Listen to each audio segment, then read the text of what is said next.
Okay, testing, testing. Am I live? Am I live? Am I live? Testing, testing. Am I live? Am I live? Am I live? I'm so sorry. Oh my gosh, it's been... I I didn't end up streaming last week just because I ended up getting too full. I mentioned this last week. I had a tweet I ended up deleting, but I had really been craving wings at the beginning of last week, and so I wanted to do that. I wanted to stream, but then I got so full eating wings that I just ended up like not recovering in time, and I just couldn't do it. So I'm back today. I should be okay now. I should be able to handle it, but no, that's embarrassing. And then today, like, I really wanted to make shrimp scampi for myself, so I made a bunch of shrimp scampi.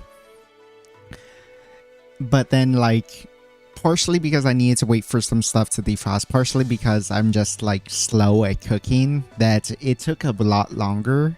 And then I forgot some other ingredients, and so I had to run to the store to do it. And then it turned out deliciously. I'll post it later on Twitter, but man, I've been messing up a lot, and that's why I'm so late to stream today. But I'm here and I'm excited because I really been wanting to I've really wanted to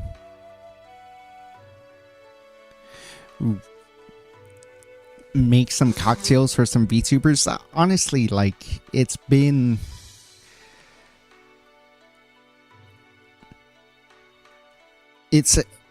been awesome. Like, the latest just the group of Phase is really good. It's really just a spectacular how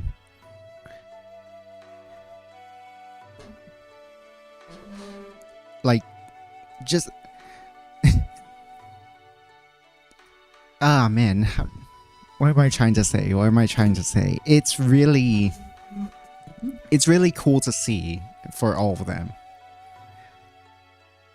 Give me just 1 second here. Let me just... Your favorite VTuber from Phase Saga. I forgot to put the question of the day up. Let me pin that up. And then... Who is your favorite VTuber from Phase Saga?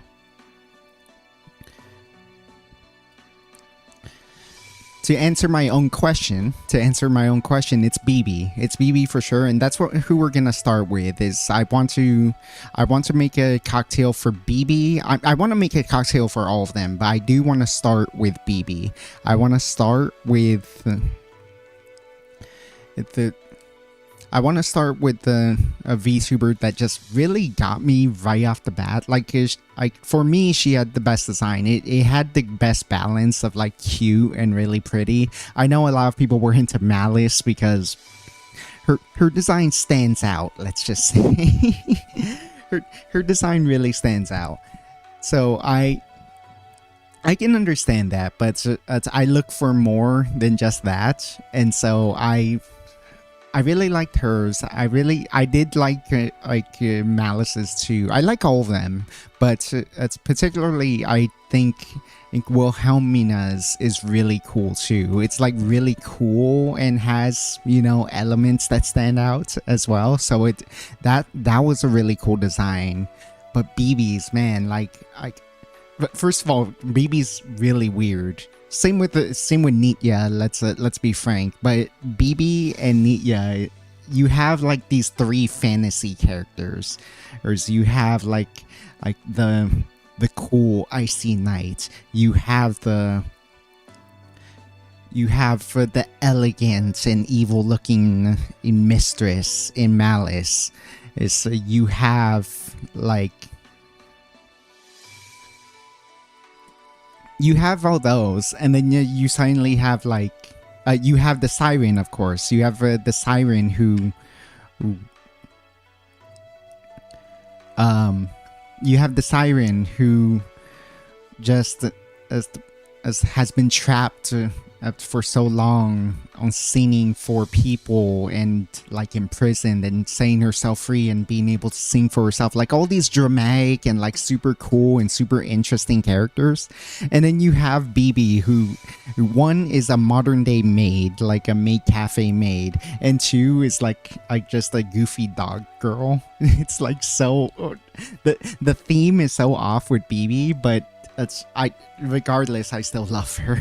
She's amazing, and it turned out on debut she was awesome. Nia is weird too, because it's like okay, she's from a school now, like she was an abandoned, like I was gonna say alligator and crocodiles are different. She's an abandoned alligator. I almost did again. She's an abandoned crocodile girl who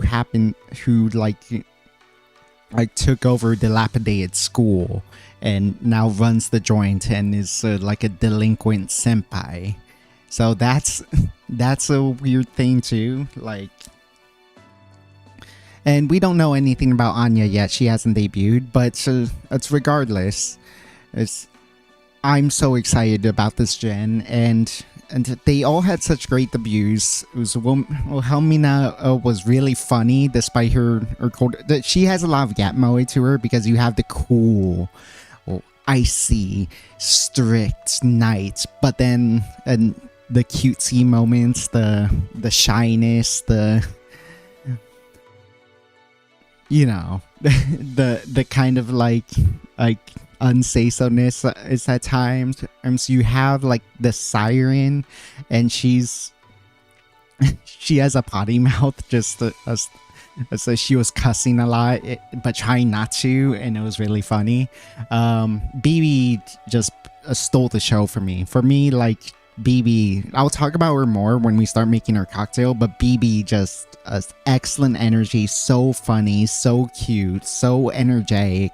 And normally I don't like the super energetic, hyperactive types, not because I don't think they would be good streamers, because I know that would generally be popular with a lot of people, but sometimes I tend to like the more chill streamers, and I find those personality types be overbearing. But something about BB and the way her extrovert energy is so much more inviting, so much less abrasive to me, and it's so I could talk a lot about BB, and we're going to, I promise. But I love her. And then the fourth one was Malice. Malice was so, oh my god, her I wish, you know what, let's should I listen? I think it'll be fine. I think you're fine. But like those lines in her song, like look into my eyes where malice lies. That is such a hard line. That is such a bar. That is so fucking good. The song was hella good. I love the way she presented her character. She did have a lot of the she did break character a lot in her debut 2.0, as she was just discussing things, and it turns out she's a massive weeb and all that, which is fine, which is awesome. It's really cool to it was really cool in the 2.0 to get a grasp on their real personalities, which is another reason I love BB so much. It turned out very little changed about her in her debut 2.0. Has Nia had a 2.0 yet? I'm not sure. And then of course Nia, like I think so. I have a bias towards BB. I think that Nia had the best overall debut. Like she, like the technical, like whatever the hell she was doing with her live 2D in that 3D environment and like dragging you around. She like had the hand on she had like the hand on you as she dragged you all across the room with her to show off, like, oh, this is how tall I am, here's my model showcase, that it's in that. And then like showing off her hobbies by like picking up items, like you're in a what is that one I, I don't want to say kusoge, but that one um Chillazar, or it's the like lo-fi, like really like retro gamey feel where like it's really rustic and you pick up items and it's like a low digital thing as it spins around. And you picked up Blink, you picked up ginger beer and chocolate raisins, you picked up uh the Nitya's favorite anime, and that was super cool. That was a really cool. It was just really cool how she did everything, and it was so awesome. And she has an incredible accent. Like I felt this way about all of them. Like like Mina and Malice have such wonderful or like elegant sounding accents, even if they're talking about some of the weirdest shit. Malice talking about her anime taste, or like Mina like joking around onto starring wars between Twitch chat and YouTube chats. I could not tell for a good long while what accent Nitya had, but it was super cool sounding. The way she rolls her R's, I legit can't roll my R's. I can try, like, oh god, I used to be able to do this one. Nope. That doesn't sound right. It just sounds like I'm like an engine revving up. Oh god. Yeah.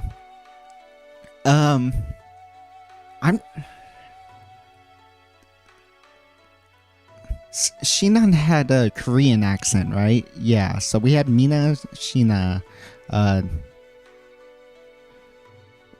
Mina, Malice, Nitya, Sheena, and then so yeah, that leaves BB.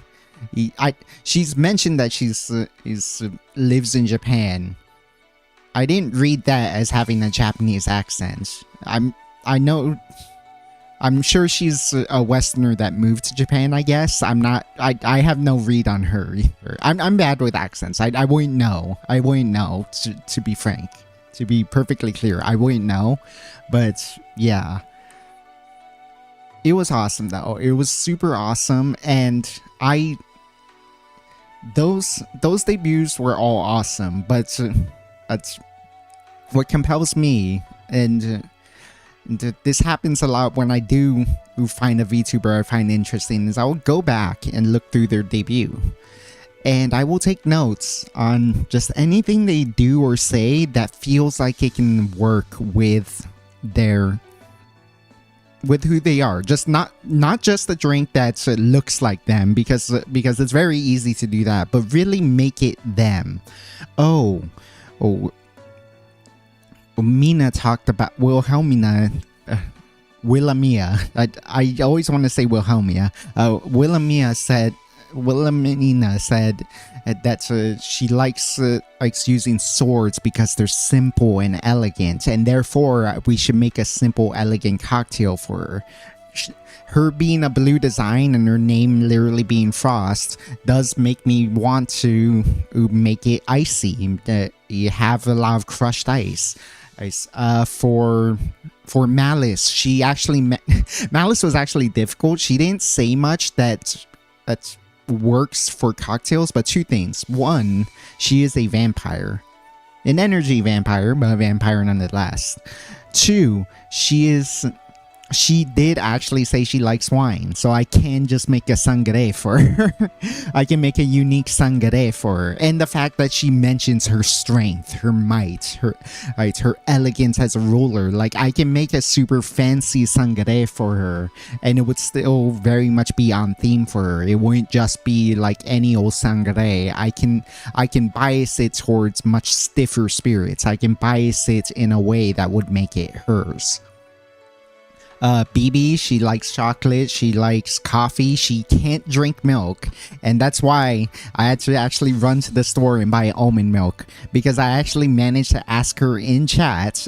She was responding to some questions in chat, and I asked her, so why don't you like milk? Can you have this and that? And it's like, no, she's completely lactose intolerant. She can't have cheese, she can't have any of that stuff, so she needs to have like nut milks, she needs to have like alternative milks. And so that really messed with my ideas for what I wanted to make for her, but thankfully the store was still open. I got her some almond milk. Shinan, like, there was various things. She's a Hosho Marine fan, so that opens the door to rum. She has like blue streaks in her hair that she felt compelled to like emphasize during her debut. So I figure, okay, we can mix in some blue curacao. Yeah. For Nitya, she herself mentioned ginger beer for sure. She likes artificial. This is important. Artificial, watermelon flavor and grape flavor. So I actually got some cheap watermelon liqueur. I know How to Drink has done this before, where he intentionally uses some cheap ingredients because there's something pleasant about fakeness in some ways. Like to tangent upon a tangent, there's a food tuber I like where he's intentionally trying to make Chinese food the way you would get at the mall, because there's something delightfully artificial about it. There is a pleasant type of cheapness to that, and so emulating that, especially because, you know, like, you can't have like a rocket powered or the stove the way you can have at a legit Chinese restaurant at home. Like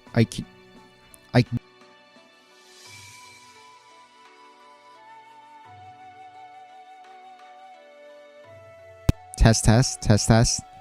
Being able to make a better version of a cheap dish is a really good skill to have, so that you can recreate some of your guilty pleasures without worry. And then to bring that back to cocktails, like I remember How to Drink made a drink where he had this really nice, delicious drink where there was a bit of artifice to it. There was a bit of like watermelon candy to the flavor profile, which is different from eating actual watermelons, and he really liked that. So he realized you need a cheap peach liqueur for that. Peach, which is the weirdest part. A cheap peach liqueur emulates the candy flavor rather than the real flavor. And so I got some of that for Nitya's cocktail when we get there. And then I'm missing someone. No, I'm not. So yeah, I already have plans for all of them. I really started thinking about all that kind of stuff, and it's really cool. Don't really keep up with new VTubers anymore. Well, in general, I don't keep up. I don't either. It's partly because a huge part of it is because, one, I don't really have the time. I'm busy with work. I'm busy with like stuff at home. I'm busy with like some unfortunate real life stuff. And then second, it's hard to be able to follow VTubers when I'm graveyard shift because of the fact that I'm up late at night. And so because of night shift. And then so I just don't get the opportunity to see a lot of VTubers. And that's another thing that's so lovely about the Phase Saga, is that they do actually stream at times that is useful for me. I can actually go to their streams and they'll be live and I can totally watch them. So I did have notes, and there might be less vertical camera today because I needed to look at my phone. But yeah, my notes on the BB cocktail. Oh yeah, we can We can make a naughty dog. That would be interesting. She does like coffee. She does like chocolate for sure. Or right, I got some Oreos. I think I have a good idea for a garnish there. No milk, but we did get some lactose, dairy-free milk with the almond milk. Yeah. And then she emphasized some red because she has a lot of red in her color scheme, so that's something we can work with. That's something we can work with. So I think, yeah, the place we have to start is with the chocolate. I'm thinking something along the lines of like an espresso martini with chocolate liqueur in it. So we're gonna have to make this pretty unsweet because we're gonna add tons of sweetness to this anyways. So, first things first. The first place to start, pretty obviously, should be some Mr. Black. This is the closest thing you're gonna get to black coffee in a liqueur. Most other coffee liqueurs are pretty sweetened, pretty like Starbucksy, which is a good thing, by the way. Like that's usually the flavor profile you want. But if you want black coffee, this is what you're going for. And we want to start from this place because of the fact that we're gonna add so much sweetness that it's gonna end up being a sweet drink anyways. We don't need it from the coffee. The pure coffee flavor is gonna make this, is what's gonna help make this work.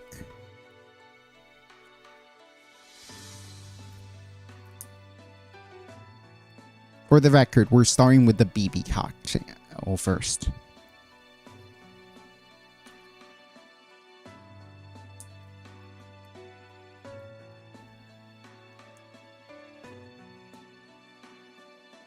At least in terms of design, which one do you like best, Poke?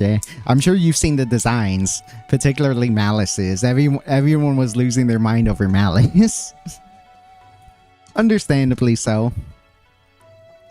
I do think I want this to be... I do think I want this to be...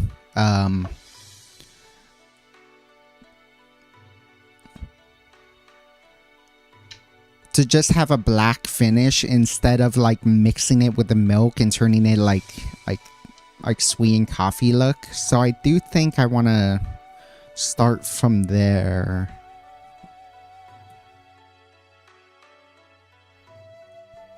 Sorry, I wanted to get the light going.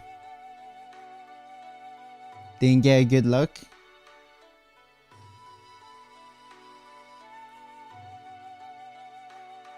Okay. All right, let's experiment. I think I want to start.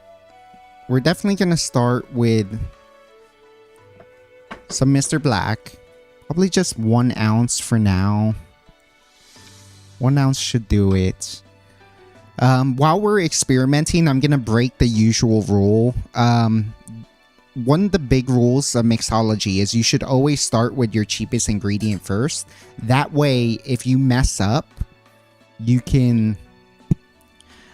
you haven't wasted that much money. You haven't wasted too much of your good booze. That being said, that being said, if you're experimenting with a new drink, there's a chance that the drink wasn't going to be good to begin with, so it doesn't matter. But once you actually get to a recipe, when you do make a good drink, you don't want to waste it. Yeah, let me go grab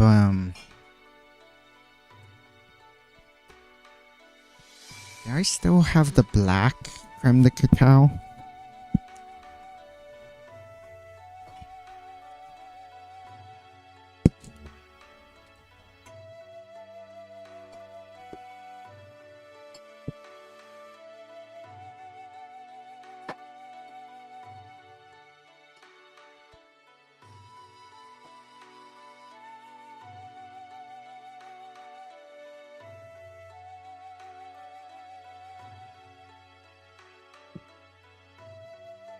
Oh, weird. Okay, give me 1 sec. I need to go find my black creme de cacao.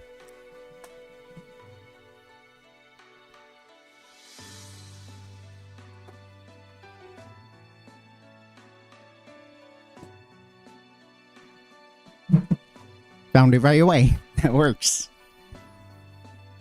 Okay. I'm thinking 1 ounce of creme de cacao. You don't actually need much of this, but I kind of want to intentionally overdo it just to see how we can course correct for future versions. Let's start with half. So 1 ounce of 1 ounce of Mr. Black, 1 ounce of creme de cacao. We're going overboard on chocolate, but I think that's gonna be kind of the point. We want to make this pretty desserty.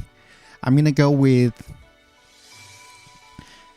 a couple dashes of Mexican chocolate bitters.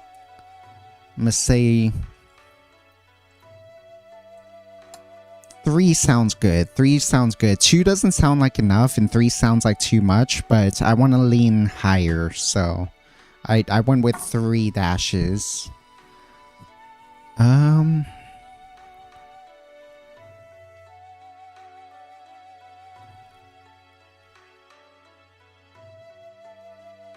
think we make this in like we probably make this sort of like the macchiato, except that instead of it being in a true macchiato cocktail, it's going to be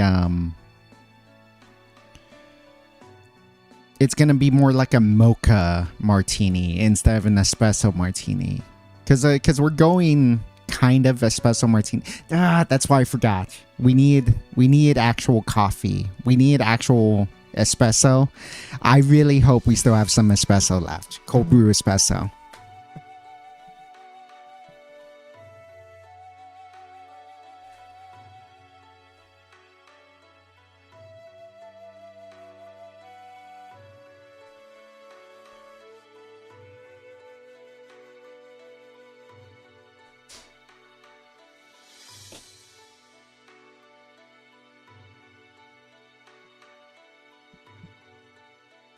Damn, okay, we do not have any cold brew espresso. I am very much off my game right now. I am so off my game right now. I wonder actually, is it gonna be at all possible for me to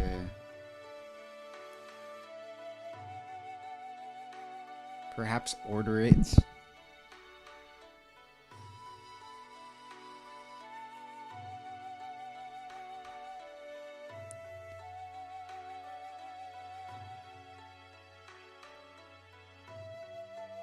Cold brew espresso.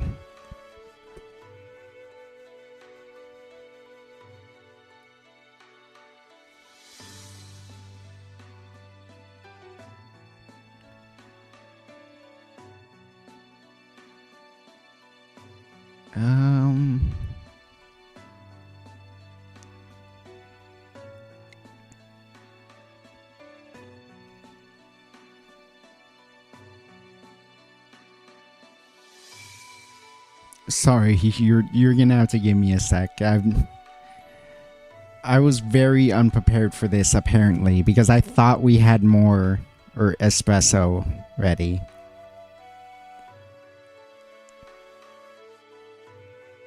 Oh, it's too late anyways. It's past midnight. Oh no, it should be fine.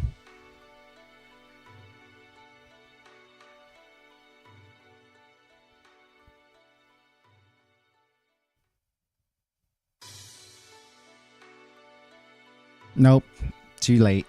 That's unfortunate. Shoot. Okay, we might not be able to do the BB cocktail after all, but we're gonna improvise since we've already started pouring. I'm gonna go with a 2 ounce of Mr. Black. So we're up to 2 ounces of Mr. Black.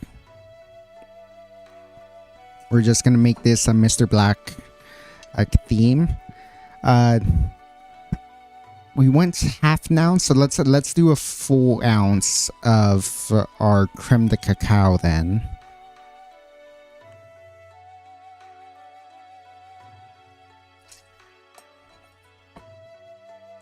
Actually, I could always brew myself another coffee. If this doesn't work out, we can brew another coffee, and that should do it. Let's see. Just want to look something up here because I want to see if how I did my macchiato, my macchiato martini, and if that can help me in the direction of a, if that can help me in this direction of a mocha martini.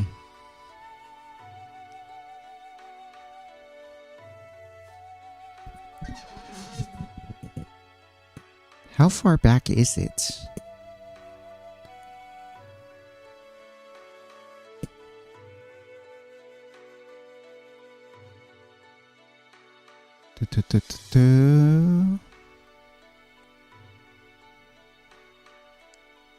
Have you seen the designs yet? They should be on the Phase Connect, the official Twitter, if you just look that up, okay?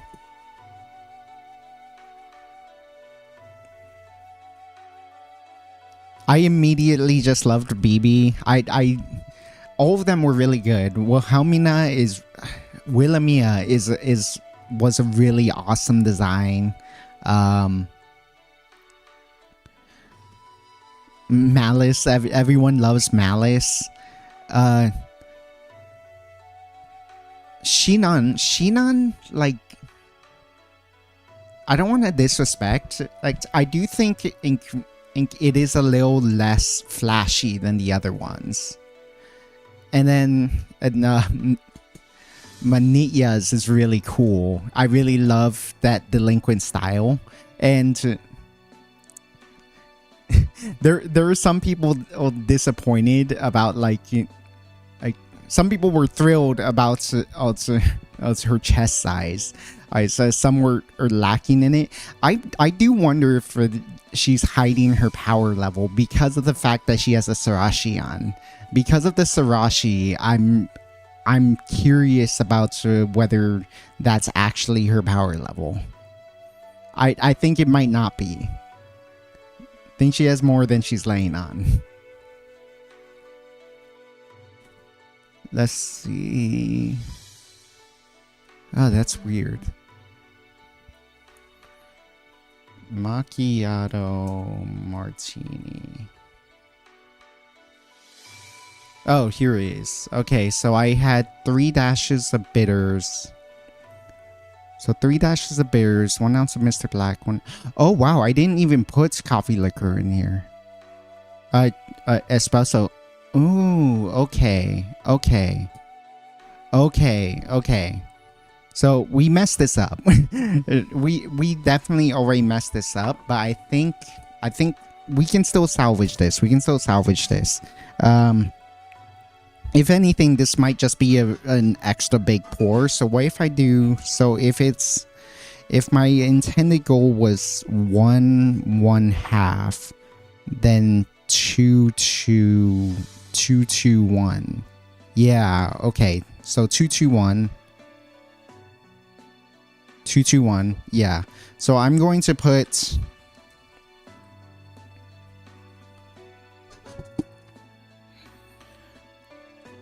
It's 2 ounces of vodka in this. Now this is gonna be a super. It's not necessarily supercharged. It's just gonna be extra big.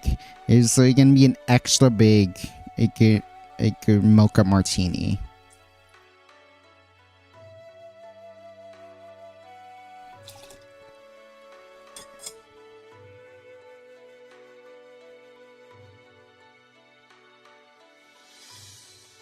But I had something in mind to make it very BB-like and very awesome. So we're going to shake this with ice. Give me a second to do that. Hello, Pygmy. Damn it. Damn it. Is that what you were going for, you son of a gun? You got me. Hello. Oh, hello. I'll be right back. I need to shake this with ice.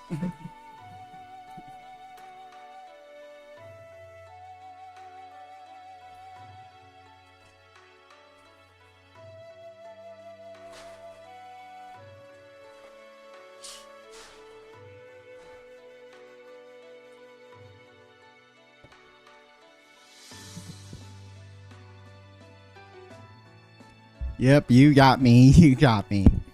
So we're gonna shake this with ice for just about like the normal amount, like 12 seconds.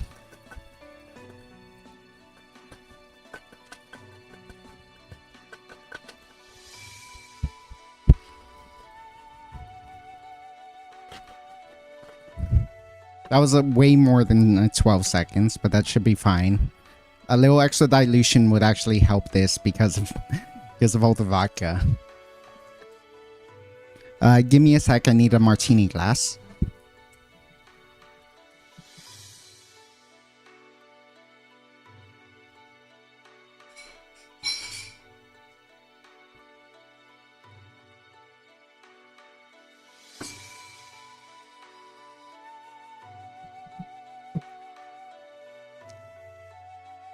This one we might... Okay, I need to set up the secondary camera here, so... Oh, shoot. Whoopsie. Okay.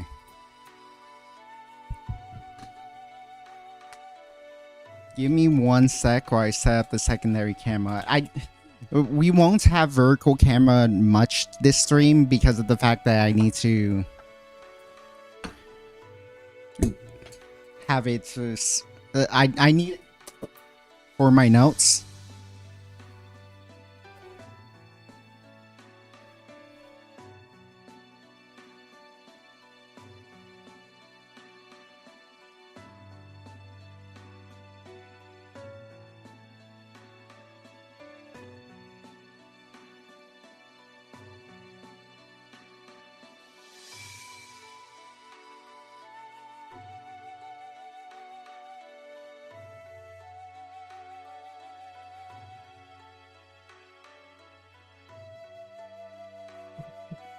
Okay.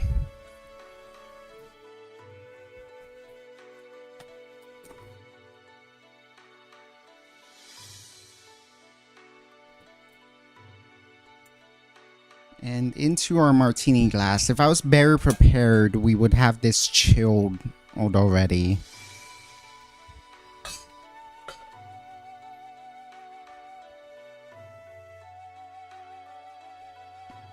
Okay, you know what? This is a much higher wash line than I want, but this is a good baseline. So if we imagine that this is like half of it, then we can... Then we would have a better baseline for what this is. But then, so now we're going to try floating some almond milk on top of that. So let's see here.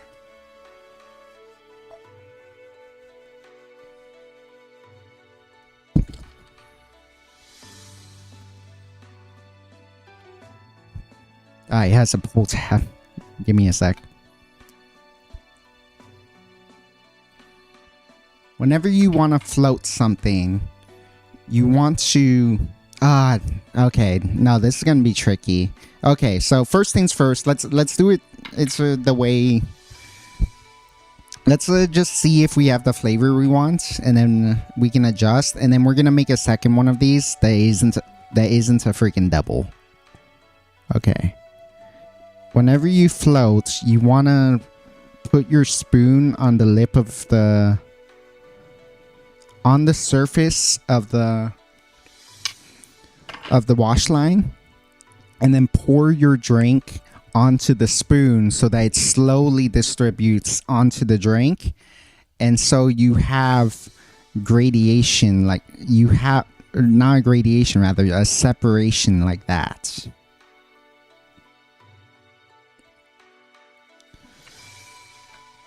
And then this is our first iteration of a a BB martini. Except that so there was one other thing I wanted to do. Usually, you would put it's usually you would put it's my coffee beans on top. I had a even better idea, based on her design and based on her interest, but there isn't room in the cocktail because we accidentally made a double. So we're gonna have to try this again. I thankfully do have a second martini glass, but let's just taste how this is so we can try to parse it out.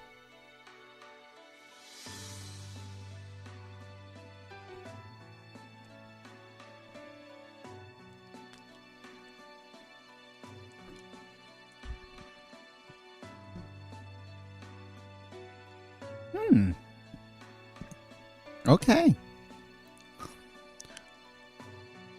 Yeah, I'm not sure I'm getting as much chocolate as I want, but maybe that's fine given the garnish we're about to put on it.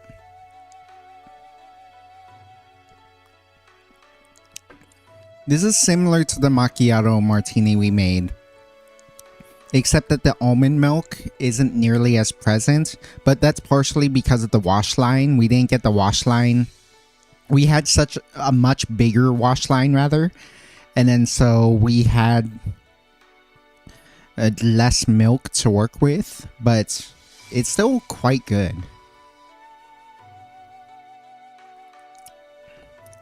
Yeah.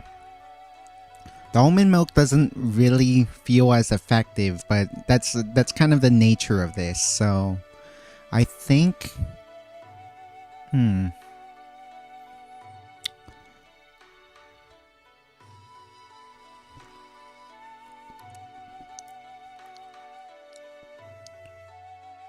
yeah, we get the strong coffee flavor from the Mr. Black. I wonder if we do actually use Kahlua, that this brings us closer to chocolate. Maybe. Or we can just add more chocolate, like make it 1-to-1. That could be something. Let's try that. Let's try that. Let's make it 1-to-1. Let's make it 1-to-1. Give me a sec. I'm just gonna rinse this out, wipe down my my cutting board, and then we're gonna try this again.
I may need to invest in a second shaker so that we don't have these long breaks in between where I have to clean out the shaker in order for this to work.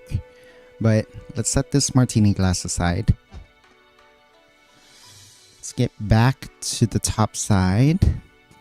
Okay, let's start this over.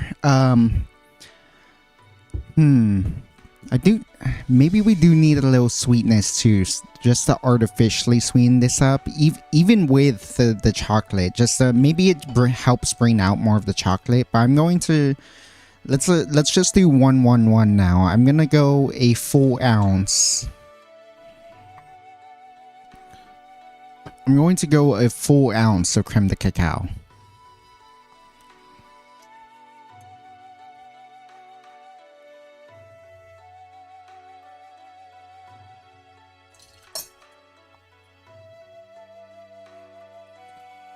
I do think it was lacking sweetness.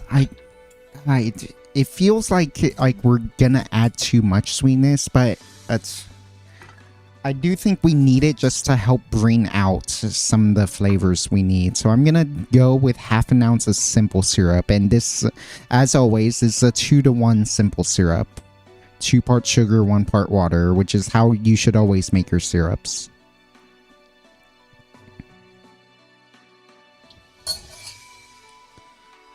So yeah, I think the simple syrup will help here.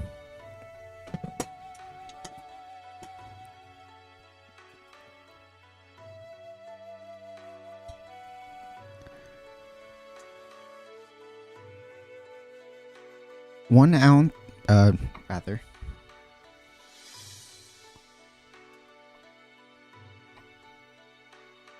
1 ounce of Mr. Black.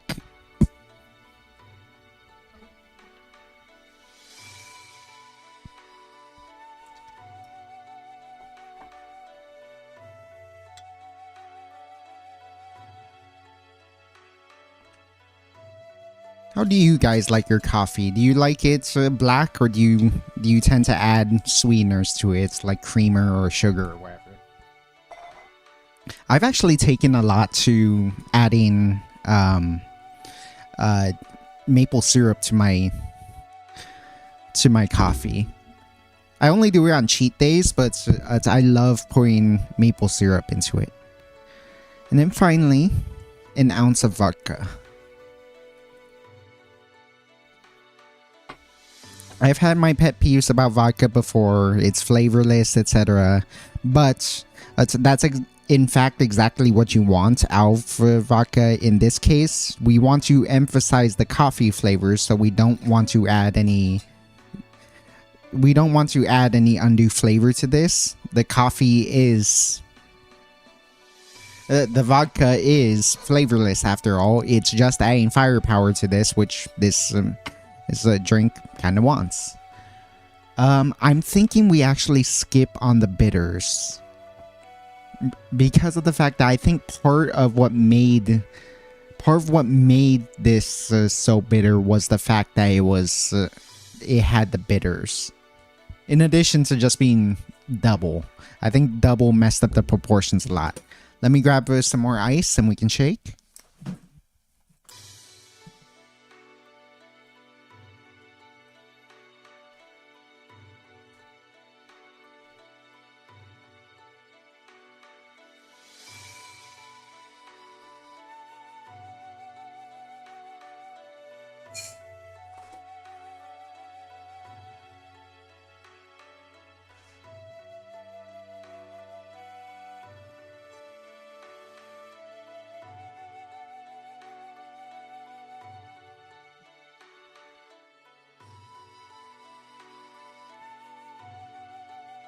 When you use instant coffee, you put creamer. With the expensive stuff, you go black.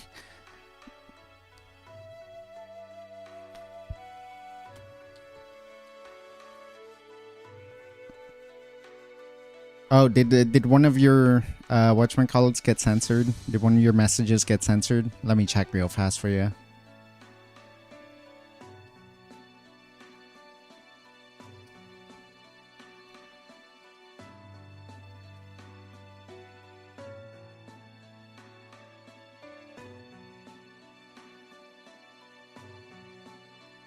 Top chat, live chat. Oh no, it seems like...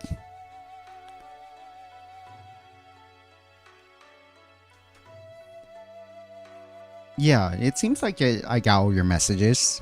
That's weird. Okay. Yeah, cheap instant stuff, use creamer. The expensive stuff, you want to taste the bean and the aroma. Adding sugar, cream, and stuff would mask it. Well, I tend to agree with that. I'm not much of a coffee drinker in general. I don't really know. Well, so I am in the sense that I have coffee every morning, but I'm not well versed in coffee because I'd never really had a lot of the strong stuff. So the good stuff. I've had good coffee before and I can taste the difference. I just haven't had enough of it to really truly understand it well. We're gonna shake with ice for 12 seconds.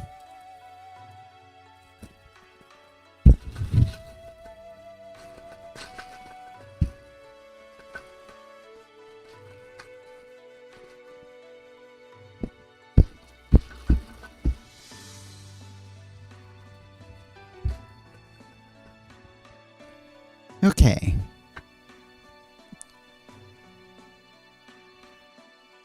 Vertical camera. And we should have a cleaner wash line here. Something a lot lower.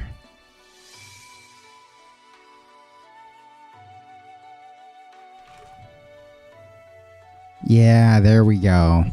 So we didn't want to go all the way to the top for a couple reasons. Now you do, when you build a cocktail, you want it as close to the top as possible. But what we did last time was a little too close to the top for what I'm trying to accomplish here. So we did that, and now let's float our almond milk. So as before, whenever you want to float something, Jesus, okay. Anytime you want to float something, you want to dip your spoon just in the surface and then very carefully pour over your spoon to incorporate slowly. And because of that, it won't mix as much, and so you get a really nice layer.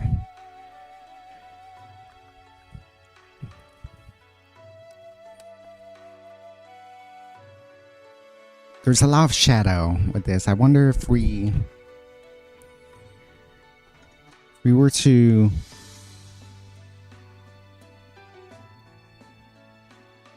Okay, I've turned the light off. I wonder if that's more natural looking. So we have that, and now for the final ingredients. So normally you would top a espresso martini of some description with coffee beans. How we're gonna garnish this one for BB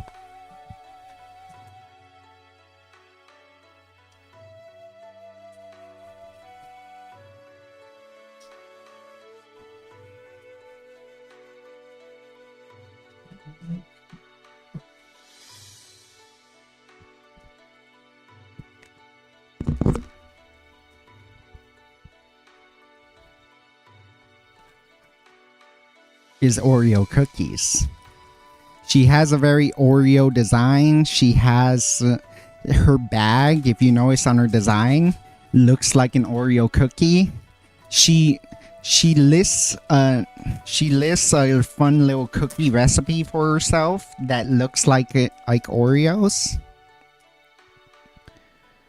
So we have two options here. One, we can just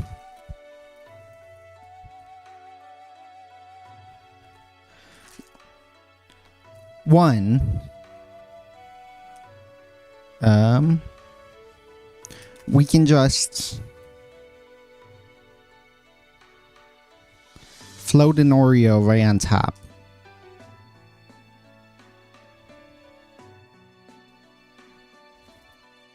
The other option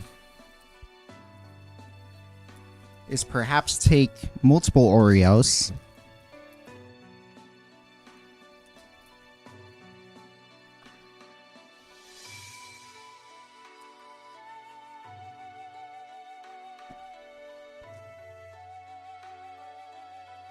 and crush them up. So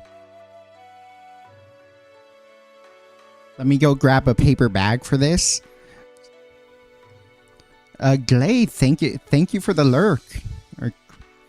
So nice of you to stop by. Thank you for stopping by.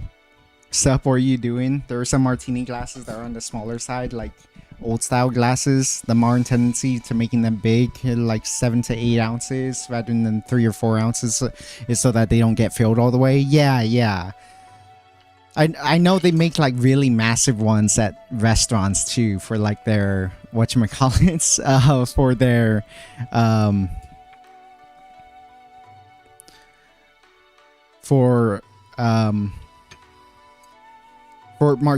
not martinis, where it's the drink, margaritas.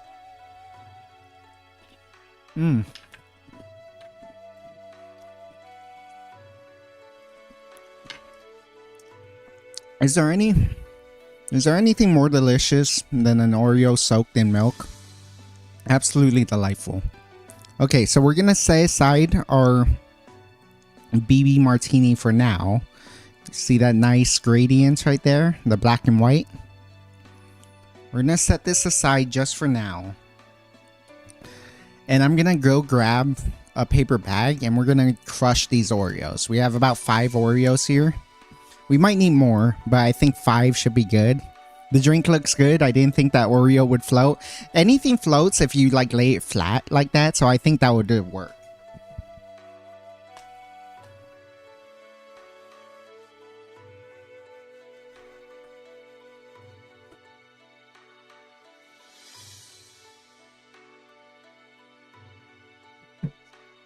I wasn't 100% sure, but I was pretty sure. Let's put our Oreos into a plastic bag.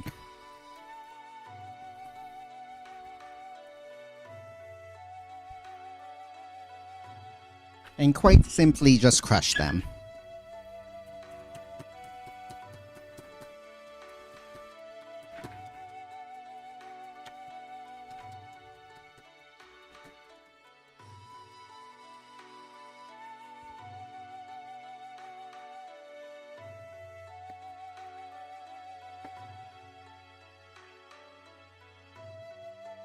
Want to get some nice Oreo crumbs going. And some of the cream will make it for a fun contrast too. There we go, some crushed up Oreos. Maybe we can just do a little bit better of a job.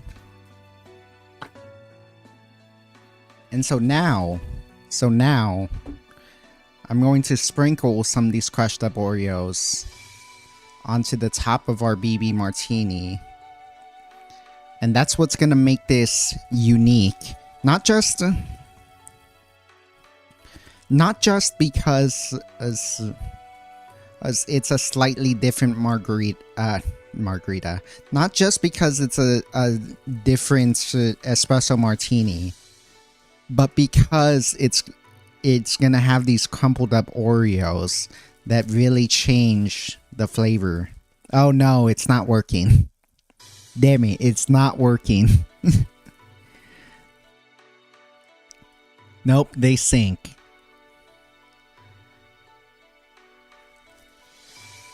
Nope. Okay, never mind. This doesn't work. Mission failed. They sink. Okay, so we have to put whole Oreos because I don't think these shards work.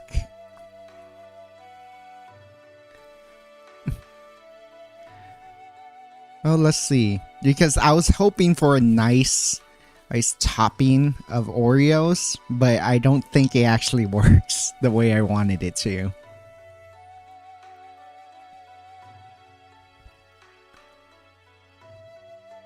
Oh no.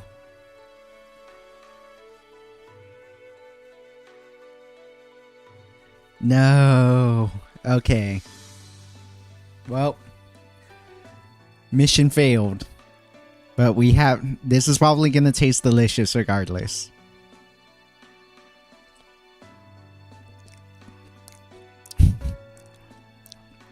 Oh my god, it's delicious.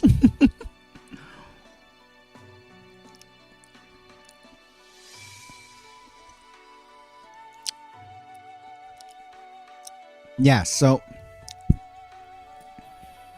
I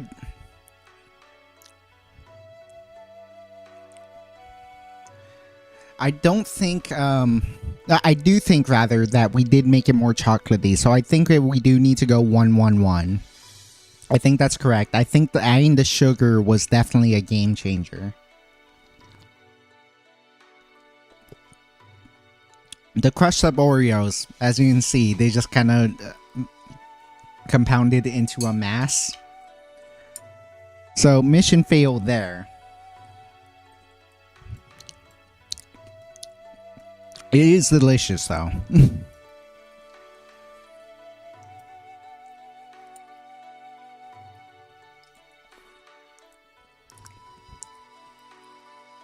We're gonna try this one more time, and unfortunately, we are just going to have to float a single Oreo instead of a bunch of crushed up Oreos.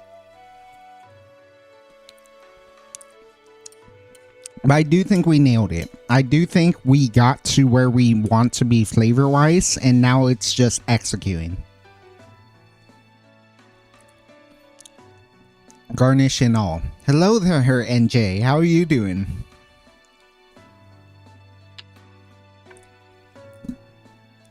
Dore. I think the cream will make it more paste than the powder. The cookies float for a moment but sink when they get wet.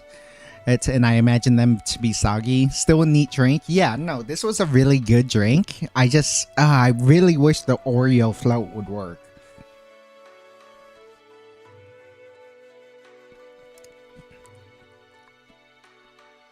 The whole cookie survives. The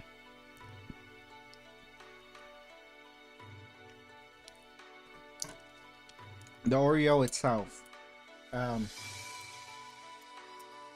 Oreo crumbles don't. Oh, that was delicious. Really boozy Oreos. Doing good. Basically said farewell to my current model earlier with the re-debut. Oh, hell yeah, man. And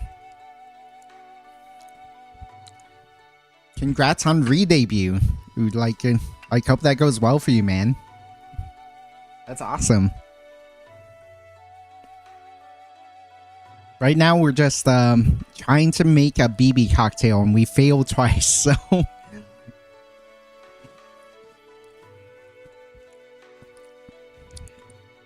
I'm trying to work out a way to make this work. Also, there's a hole in this now, so I just made a huge mess. You'll have to give me a sec again. I'm gonna have to definitely grab a new martini glass and clean out my shaker, so give me another 5 minutes or so, and then we are going to try this again, because I really want to make this work for BB.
Okay, let's try this one more time. Let's try this one more time.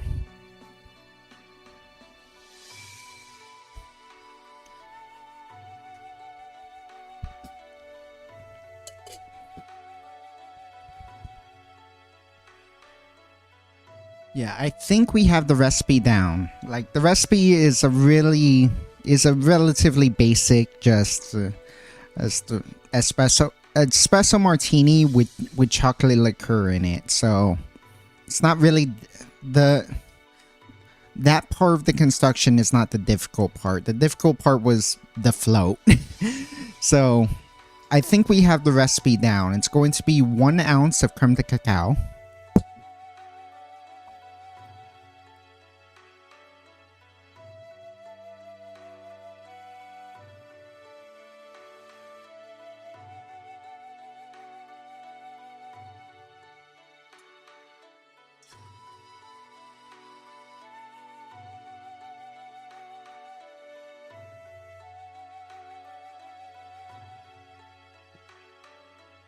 Half an ounce of simple syrup. Forgot to take the lid off.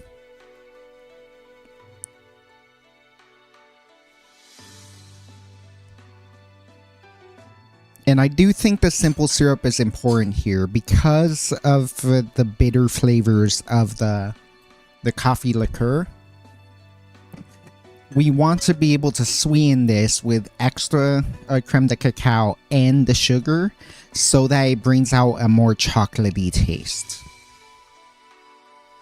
We really want that chocolatey taste. This is an overly sweet cocktail by normal cocktail standards, but for what we're going for BB, it does need to be a little excessively sweet because it's for it. We're trying to make a drinkable cookie, basically.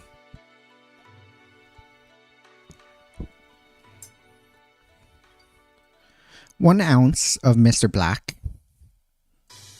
With coffee liqueurs, so whenever someone gives you a recipe for a cocktail, you typically can use the ingredients that you want.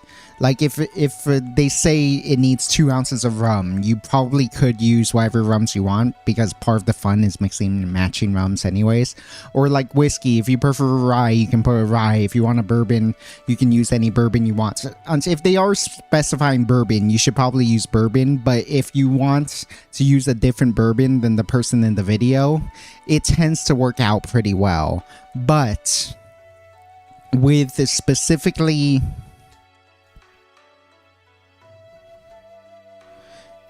coffee liqueurs, if they specify a specific type of coffee liqueur, you should follow that rule because Mr. Black is pretty unique in that it tastes like black coffee. Anything that calls for Kahlua is unique in that it really wants the flavor profile of Kahlua. There's something Maria. There is a Mexican coffee liqueur that is relatively popular. That if they're asking you to use that one, you should use that one. Typically, all you need is Mr. Black and Kahlua, and you'll get close enough. But yes, if I'm telling you to make it with Mr. Black, make it with Mr. Black. If I'm telling you to make it with the Kahlua, make it with Kahlua. It is not the same if you use one or the other. So 1 ounce of Mr. Black.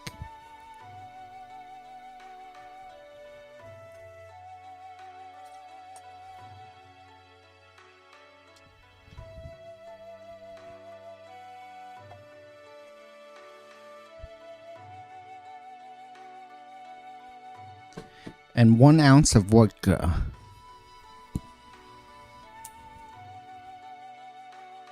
On the other hand, and you can use literally any vodka you want whenever something calls for vodka.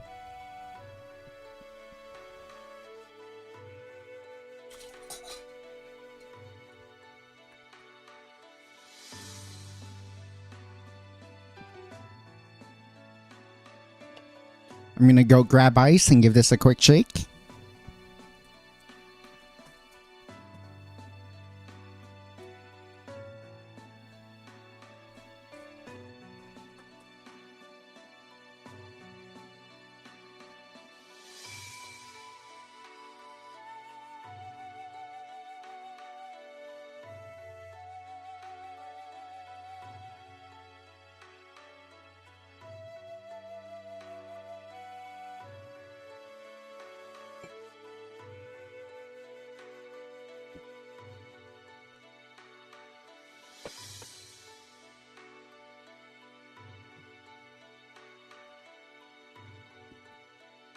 Grab my ice, and I did remember to chill my glass this time. It's as easy as just leaving it in your freezer for a bit. So when I grab the new martini glass, I simply put that glass into the freezer until I was ready to shake. And then so now here it is, nice and frosted up. It genuinely leads to a much more pleasant experience when the glass is chilled. Let's give this a good 12-second shake.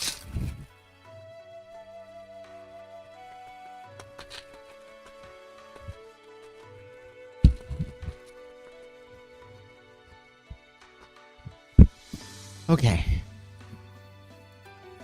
All right.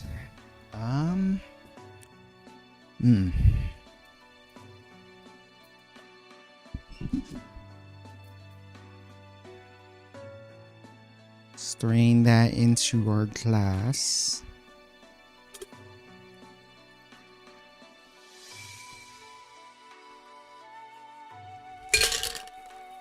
That gives us plenty of room to then. I should use a I should use a different spoon here. Because that one's filthy with Oreo residue.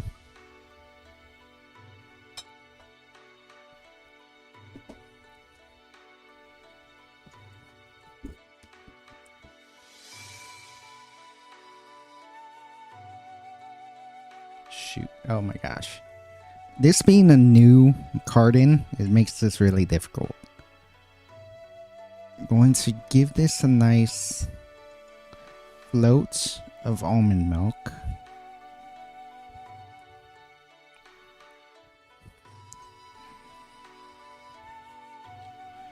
Maybe a little more of a float of almond milk. I do want this to be near the top for the wash line.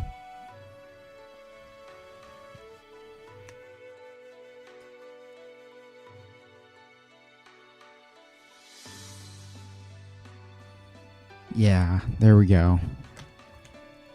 That feels like enough. Did want kind of an aggressive head on this.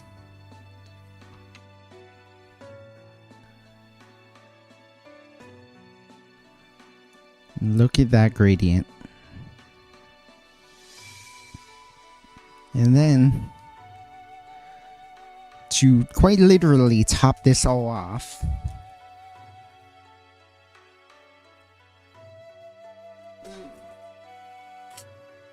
we are going to lay down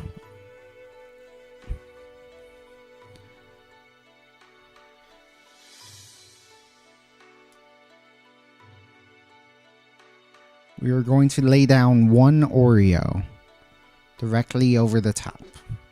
If you lay it flat, it should float just fine.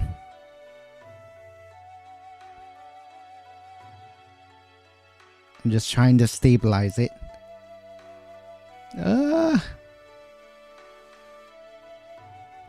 Please. Okay, you know what? I'm not gonna be picky. I'm not gonna be picky because it wants to sink. And the final one, the final touch, because she did mention that she is thematically pretty red. Damn it. Okay.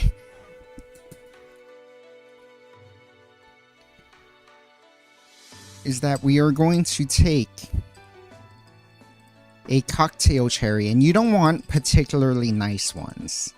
And so for what we're about to do, you actually do want a neon red maraschino cherry. That's a bad idea.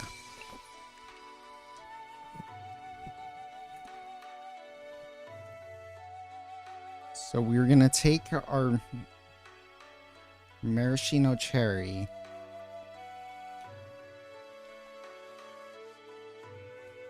and just flow it on top like that. With a red pick. And there you have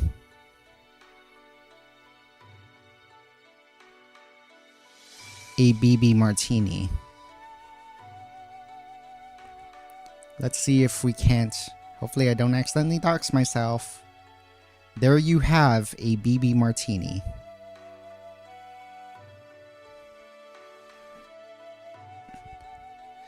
Cheers.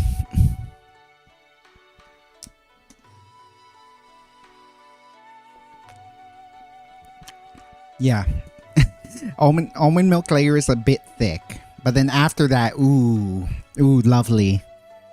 Absolutely lovely. Yeah, it is it is approaching chocolate milk size with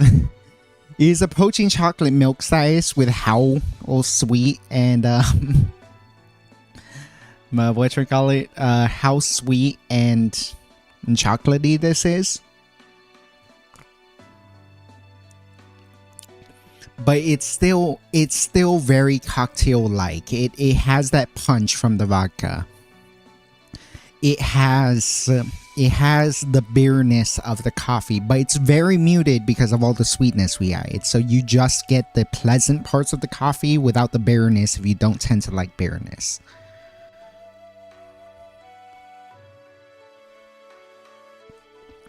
And then you just get a nice milky hit of chocolate, like it's like biting into a milk chocolate bar. Just a bit nice and sweet, but super like velvety and decadent, as you would expect a chocolate bar to be, but melted down into a drink. And this is really, this drink is not complex at all. This is a very approachable drink. This is a very nice drink for someone who may not have a particularly refined palate for really knowing things, but it doesn't need to be. It's not every drink needs to be complicated to be good, and this is very, very good. I wish the milk wasn't an alternative milk. I wish it was real milk and not an almond milk, but among the nut milks, I do quite like almond milk, so that's still a nice flavor. You get some sharp bitterness up front with Mr. Black, but then it's very nicely smoothed out by the rich chocolatiness and the sweetness from our simple syrup. And chocolate, as we all know, chocolate and coffee go super well together, so that is a very lovely pairing. And then like there is a bit of the Oreo kind of crumbling into this as it starts to sog up and infuse with the milk, and you get that cookie like sweetness from it, the baked good sweetness from it.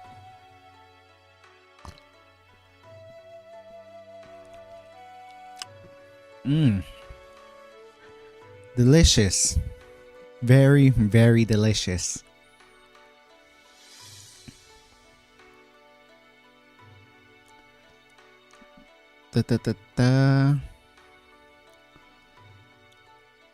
Maybe more creme de cacao would be a good option. Yeah, I think a balance, the right balance with creme de cacao was important here. I didn't want it to be too sweet, especially because creme de cacao is not really the best spirit. I don't want to make it base creme de cacao, but also I did want this chocolatey for the sake of BB. There are more sweet coffee liquors out there. Yep. Kahlua has its uses, but Mr. Black is on a whole level. I would say they are They are like on opposite ends of the spectrum for your coffee liqueurs. If you really want the Starbucksy sweet milkshake quality for your drink, you would use Kahlua. If you really want onto raw coffee flavor, you use Mr. Black. And I do think there is a difference there, because there are a lot of cocktails that I want that prefer Kahlua. I do think the natural sweetness of Kahlua, the natural like milkshakiness of Kahlua is important for the drinks that really need that really want that. Whereas Mr. Black is a lot more useful if you want pure coffee flavor in a drink for whatever reason. And so yes, like Mr. Black like tends to be the more quote unquote refined option, but I would say Kahlua is actually quite important for your bars too. Because sometimes, as I mentioned, with this drink specifically,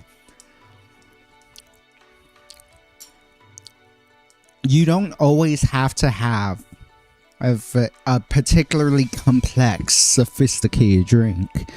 You can have something very simple and very delightful, like a chocolatey coffee milkshake, essentially, with an Oreo in it. Just a boozy Oreo milkshake, and it's so good.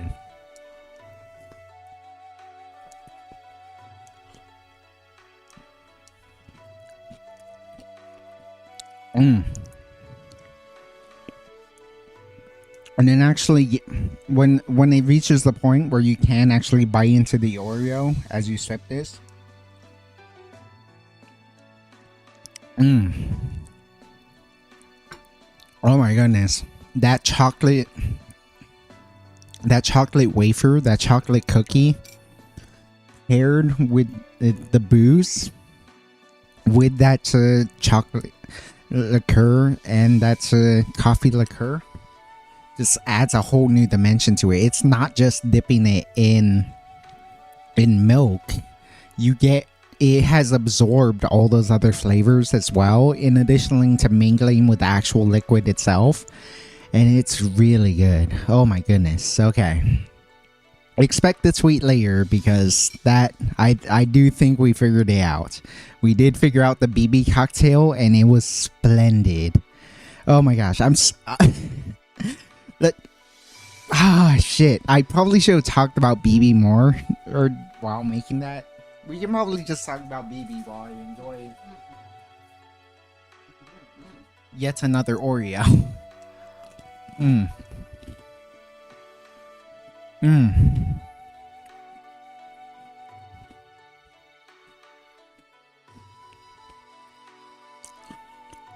Actually, okay. Let me put it to you, chat. Should I make another one of these and then just go off on how much I already love BB? Or would you rather I move on and try to make another cocktail for another member of Phase Saga? Let me know. Oops, wrong one. This was the thumbnail. I was doing a thumbnail photo shoot. This actually is helpful. Oh, excuse me. Tell you what. So we just did BB, who's right on top of my head. The cute dog girl maid right above me. Do you want to see a cocktail for one of the other girls? Or would you rather I just talk about how much I love BB? Because all of them are great. All of them, I watched their debut 2.0. I love the fact that they stream at a time that I can actually watch them. Phase Saga has really reignited my love for VTubers. I could talk about that a lot, but I really want to talk about BB. But also, it's worth talking about the other ones as well. So let me know why rinse out this glass and talk about and use the bathroom, and let me know what you want me to do. Do you want me to just make yet another BB cocktail now that we've perfected it? And I can yap about why BB is is so clear my favorite, or should we move on to a different character you like? Maybe Malice, maybe Nitya, maybe Shinon, maybe Willamia. Let me know. I'll be right back. Rather than more bitter ones, there are cheaper vodkas that have a certain residual flavor that's noticeable. I guess, but vodka is super interchangeable. Ito, holds the chill temperature for longer. It is unfortunate that Mr. Black doesn't seem to be available in the Philippines. Ah, that sucks. That's unfortunate. The thick foam is part of the experience. There are a lot of dessert forward cocktails like the monkey lunch. Ooh, what is that? Um, Milk and banana liqueur. So that sounds really good. You're going to take it back and then sleep. Good luck with the stream. Thank you. Thank you. Thank you for stopping by, Hacker Controller. Sorry for starting the stream too late. If you love them a lot, try to redeem it by making something good. I guess. As what do you mean by that? Okay, I'm not sure I get your meaning there. I missed the new Face Girls debut. Oh, it was so sick. That all of their debuts were super unique too. That's I could actually rant about that. That's about like the old school debut, meta as it were. But yeah, like the way they did it is it's twofold how I feel about it, but both are good. Both are great. Technically, Phase Saga hasn't fully debuted since they have one debut. Yeah, right, Anya. I'm excited for her too. She has a really cool design as well. So, I want to see what her deal is. And given how good the debuts of everyone else is, like, I'm excited. Give me a sec. I really, really, really, really, really gotta use the bathroom. Once again, let me know if you'd rather I If you'd rather I make another one of these and just yap about how much I love BB already, because I love BBOA, or if you want me to make a cocktail for one of the other girls and talk about them. But be right back. It might take a few minutes too, so forgive me.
Oh, so no consensus for which one to do next?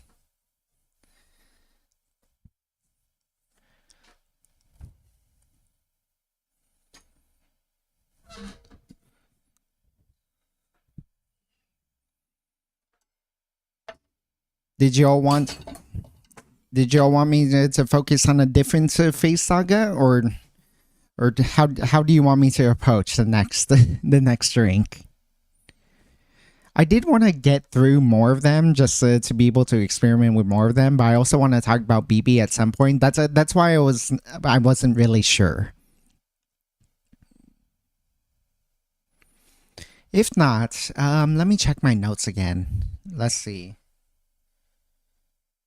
So for BB, it was pretty simple where I wanted to go. I really want up to you. I'm leaving it up to you guys because I can't decide. Yeah, with BB, I definitely had a good idea of where I wanted to go already because of the fact that it's a chocolate lean with chocolate liqueur. Add some Oreos to it. What goes good with Oreos? Oh, an espresso martini. That would probably be pretty good. So I thought that one was pretty straightforward. I forgot to add baking spices. Oh, that would have been a good idea. My model looks like it can fit right in with him. I'm flattered by that. I'm flattered by that. Roberta Mama did such a good job. Thank you, thank you. Which one stands out to you, NJ? Or you, Poke, or you, Eto, or whoever? Like whoever's here. Which of these designs stand out to you?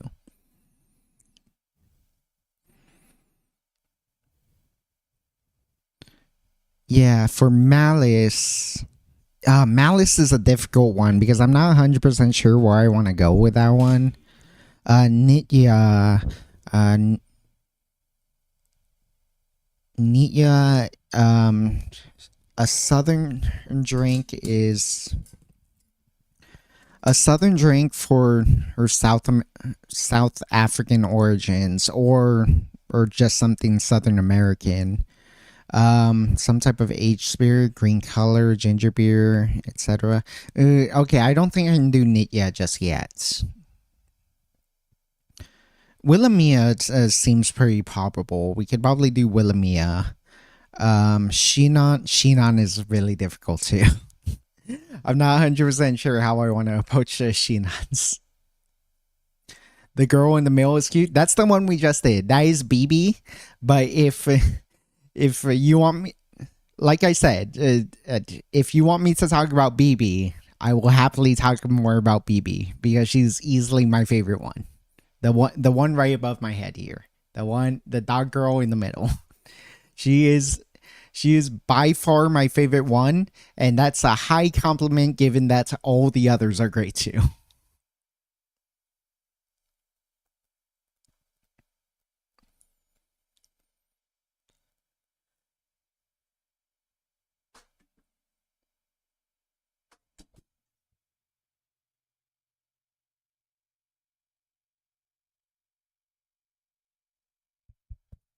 Out of the five is BB. Willamia's design is interesting, but a bit basic for my fashion taste. Willamia is really cool though. I actually like that she's got that's more typical JRPG knightly design because I've always felt this way that VTubers tend to be so over designed to the point that became its charm point is is like over designing your VTuber model because as you know, just there's way too many details on them. So the fact that Willamia is relatively stripped down compared to other VTubers is actually a plus to me because of the fact that she didn't feel the need, or rather, technically she didn't choose them all. But Face Connect lets you, if you get chosen as a talent for Face Connect, you get to work with the model artist. But anyways, is point being like. I do appreciate that so she and Face Connect decided to go with a more stripped down, a more a more typical or night design with its own unique flair, obviously, with the butterfly hairpin and other elements. The cleavage window. Let's be honest. We know Sakana's taste. We know what Sakana likes, and frankly, he's not wrong. um, I really love I really fuck with the Willemia's design. The one on the right, the far right. It's kind of why I went simpler with my new model. Yeah, yeah. It's weird because it's like, okay, with my own model, um let's see here. I don't want to mess with this too much given how I got this to work. Okay, yeah. Like I like to think mine isn't too complicated either, but I do have a lot of details like the jigger on my sword, like the sword itself, like the ribbon, which is actually my model mama's idea and I really loved it. um and plus the details on like my hat. That's all that I asked for. I feel like I think I might have found a good middle ground with the level of detail, but I still think some of it is a little excessive. But some of it's a little excessive, but I haven't gotten all out. There's a funny tweet. It was like, why do you hate fan artists? You have like 200 different belts, all with unique designs, and 12 earrings, all with unique designs. And they were obviously joking, but it was funny. Because it just emphasizes the fact that so many VTubers like over designed their models. You look very huggable. I appreciate it. It makes me feel good that people love this model as much as I do. But okay, we got 2 votes for BB. Okay, you know what? Fine. We can work on the rest next time because I do think I need to study more. Willamia, the far right one. Willamia, I do think I have a good idea for her, but we would need to experiment, which I will have done right here on stream. But it's I have a good idea for her already. The other three, Malice, far left, Nitya, middle left, and Shinan, middle right. I I definitely needed to experiment pretty hard with them solo. The issue with Malice and Shinan is that it's neither of them gave me a lot of information during their debuts. Now, that's not a bad thing. So their debuts were awesome. The issue for the specific thing of mixology is that it's Malice's was very lore heavy in and to the point of there wasn't much that was described about her that I could relate to a drink. And for Shinan, she basically spent the entirety of her debut and her debut 2.0 singing, which is awesome. She has an incredible voice. I definitely recommend you watch those debuts because she has an incredible voice. She sings super well. She's super awesome. She's kind of silly. Unfortunately, that doesn't give me a lot to work with in terms of cocktails. So I definitely need to cook with those two. And then for Nitya, there's a lot of conflicting stuff with her that makes it hard for me to make a cocktail for her. She likes ginger beer just directly. She straight up says she likes ginger beer, and she likes artificial watermelon and artificial grape. So she said those directly. I think I can work with artificial watermelon and ginger beer. But then I would have to figure out something else that pairs with that. And then also like chocolate raisins. Like, I don't think I can make a cocktail with chocolate raisins at all. So like there's a lot with the Nitya that I just need to figure out that I'm not 100% sure how to do it. BB was easy. And Wilhelmina doesn't sound hard to figure out. But since NJ and Eto seem to really like BBS like I did, like design wise, it's definitely BB was my favorite too. And then it turned out she was my favorite VTuber among them as well. So tell you what, let us make a third or BB Martini. And then I will just go ham about why I love her so much. Let me just dump the ice from this. And I am going to do the gross thing of not actually washing washing my dishes here. But it's because we're putting the exact same ingredients and the exact same drink in it. Like, don't do this. Obviously, if you're making this for someone, make sure you're using clean glasses. Make sure you're doing it right. But for me, like, I'm lazy and I more want to talk to you guys about BB. Because, boy, do I love her. Just give me a 1 sec.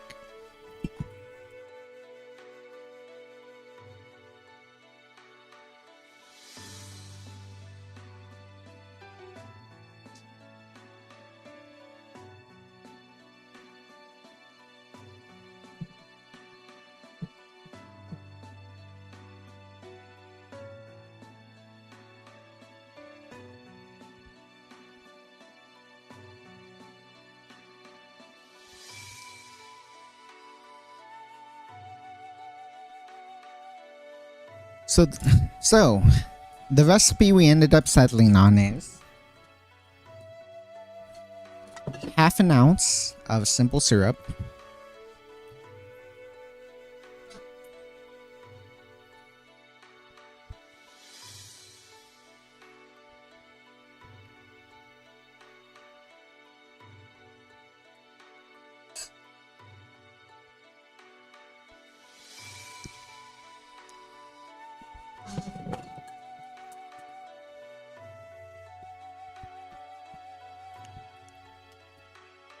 1 ounce of creme de cacao,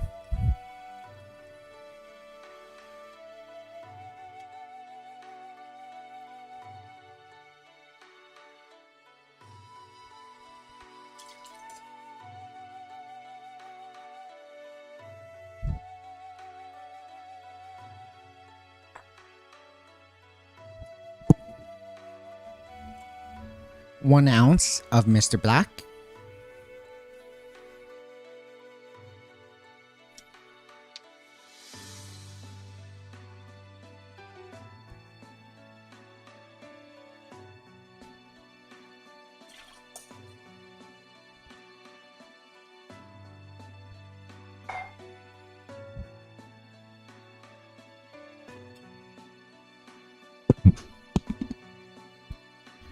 one ounce of vodka,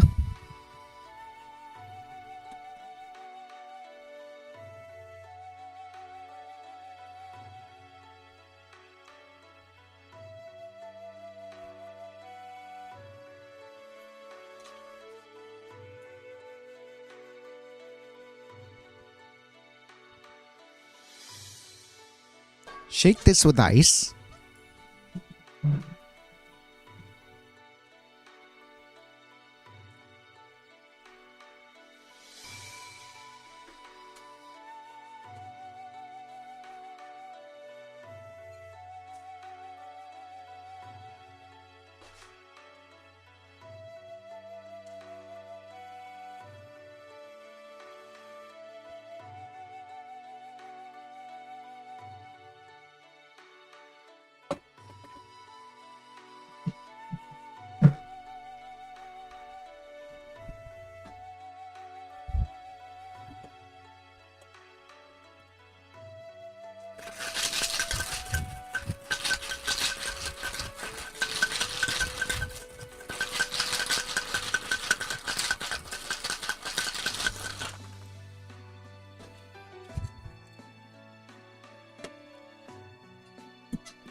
take a very clean martini glass and strain into it. Super duper clean.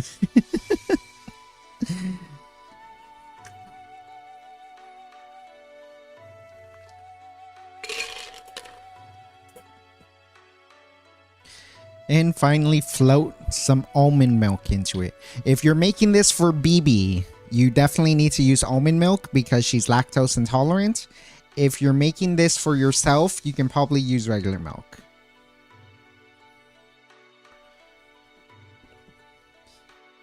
So a nice float of almond milk.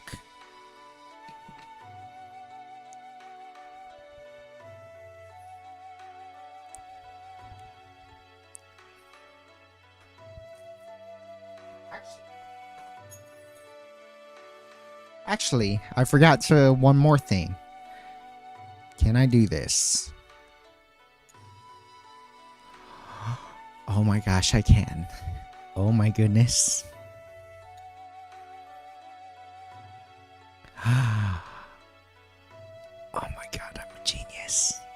Oh my god, I'm the smartest. I'm the smartest stoat alive.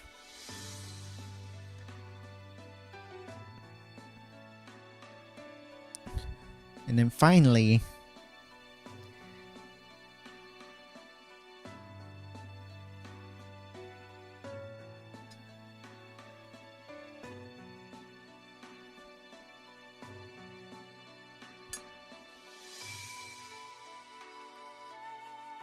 balance a golden spoon with an Oreo and a cocktail cherry. I would say something neon red, something a lot, not a fancy Luxardo old maraschino cherry, but like a neon red ice cream sundae cherry.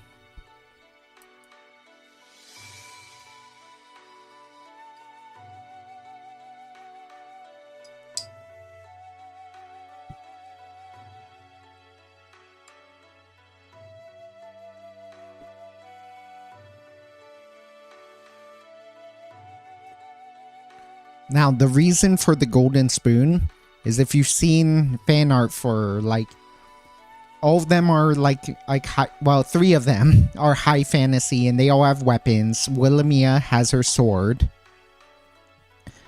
Wilhelmina has her sword. I actually don't remember what weapon Malice has, but she's a magic user. Like, part of her lore that she explained in her debut video was that debut stream is that she has whatchamacallit, she has as magic powers, so she has a bunch of signature moves there.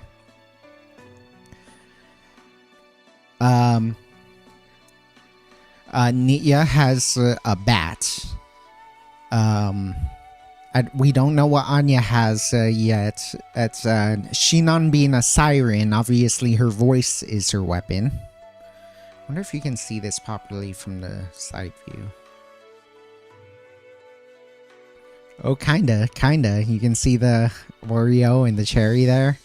That's awesome. Let's lift that aside. Still got you right here.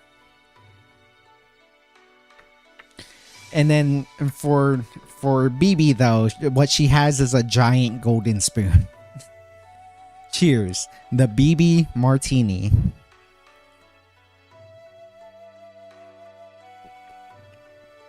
So let's talk about BB. She, like I said, she was my favorite design of the bunch. Actually, let me just catch up with chat real fast. For me, it's more about the flair, about how European nobility fashion, and the example winged hussar uniform for Mina's outfit. It's not Wima, it's a Mina. I'm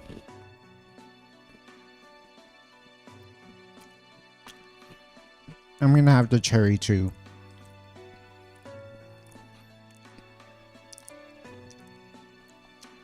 I guess I'm not that well versed in it, but I just think it looks really cool. Wilhelmina's outfit. In addition to it being, like, you know, pretty sexy because Sakana says.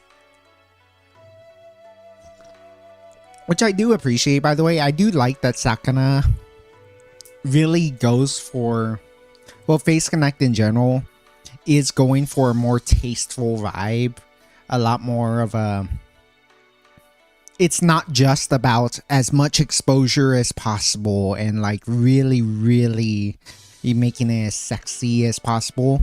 Well, they are still adhering to themes. They are still making unique and awesome outfits. They're just adding a bit of sex appeal to them because that's kind of part of the meta with some VTubers. But it's still tasteful in some ways. It's still like, okay, there's a bit of cheese here and there. There's still a bit of a real theme going on with the character, and so it isn't just shallow like a bait. It isn't trying to get away with as much exposure as possible as other designs sometimes turn out. Wow, it looks ugly without the light. Jesus. Yeah, let's get back to it since we made it a third BB martini. Just so from right off the bat, just like, for one, I like dog girls because I like dogs. Like, I'm not one for pets. We do have pets at home, but like they're like my brothers and my parents' pets. I'm not great at taking care of them. They take care of them. But generally, if I were to have a pet of my own one of these days, I would prefer a dog. Dogs are very loyal, very upbeat, very passionate. I like them. And like her design is obviously really cute, very joyful looking. I love the cookie bag. I love the maid outfit design, the Marn like maid outfit design. I will admit that I did find her kind of hot too, because, you know, once, as we mentioned, there's always a little sex appeal with Face Connect designs, and I'm all for that. That is not at all a detriment to their designs. And she was great, and then she starts tweeting and she's pointing out these silly pictures of her like in a chibi dog form, kind of like comically badly drawn, but in like a really cute and consistent way. Memeing around with everyone, not just like the usual like in character type of tweets and whatnot. And it was in character for her just because it's like, okay, kind of a neurotic, like low attention span doggy, just us doing a bunch of random stuff as a dog would do. Very cute. And then we go through these debuts. We go through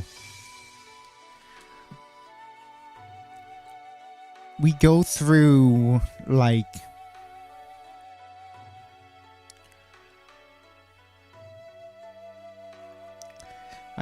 who was first? Wilhelmina was first. Wilhelmina, then Malice was fourth, Nia was fifth, so that leaves Shinon second. Wilhelmina was first, Shinon was second. Those are fun. I really like Wilhelmina's stream. Shinon's stream was pretty awesome, given all the singing, that even if I didn't learn much about her herself. And then we get to BB's. And like the first two, like, okay, Wilhelmina's is high fantasy. She has this really dramatic lore video. She exposes a lot of Gat Moe right away with her trying to be strict, but then becoming super shy and cutesy and a little unsay-so as she's assuming some lewd things about what we're talking about with her. And that was really good. And then Shinon just was absolutely gorgeous voice. But you know, just like another dramatic lore video. Oh, some silly moments, some fun moments, but you know, pretty typical debut stuff. And then we get to BB. And in BB, oh my god, everything about her is just like, she's kind of my prime example of why you really don't need deep lore. So it's, I've always had the take that your lore, I do think having lore is important for immersion, but it doesn't have to be complicated at all. And because of that, you can stay in character pretty well when it's very simple, because I do think like she is the most in character of all of them just by being herself, because her being an anthropomorphic dog, just being pretty neurotic in general, just being cute and silly at all times works for being a dog. Like, she didn't really have much lore. She's just like a stray dog girl, who's like a little crazy, a little yappy, a little easily distracted, but super cute and silly. And it was awesome. And then like she goes on that whole tangent about squirrels. She goes about she's got a fun energy about her. Like, it felt awesome. It didn't feel forced the way like it again with the other two, with like their deep lore, or like playing into the gap moe or whatnot. It felt like such a classic debut. It felt like I've kind of longed for the old school style of debut, the kind of like JP style pre-EN and debut format, where it was like, well, not just debut format, just like VTuber way of VTubing in general, where it's like you had a very basic lore to make it easier to stay in character, because all you have to do is lean into it every now and then, as opposed to like either one, hardcore leaning into the character, or two, only using the character when it's for or like specific content, and otherwise just being yourself, and the character is kind of just a glorified Discord avatar. Like, her just being herself is still being in character, because it makes sense for a doggy to be that kind of chaotic, that kind of easily distracted, that kind of just happy and always seeking praise from her chat. And it's super cool. And it was really nice just the way she was so open about like, oh, I love isekai slap. Like, I know, like any tubers since the beginning of time always like to rant about every little thing about every anime, unless it's like the hyper dark story driven anime. And it's like, it feels refreshing that someone can admit, yeah, I love isekai slap. I would just watch every isekai slap. And like the way she says it, she acknowledges that they're not all great. They're not all necessarily good, but it is cool just to have that sort of thing. I've always had the take of like, the reason why people rely so much on isekai is because it's an inherently interesting format that people rely on rather than use as a creative outlet.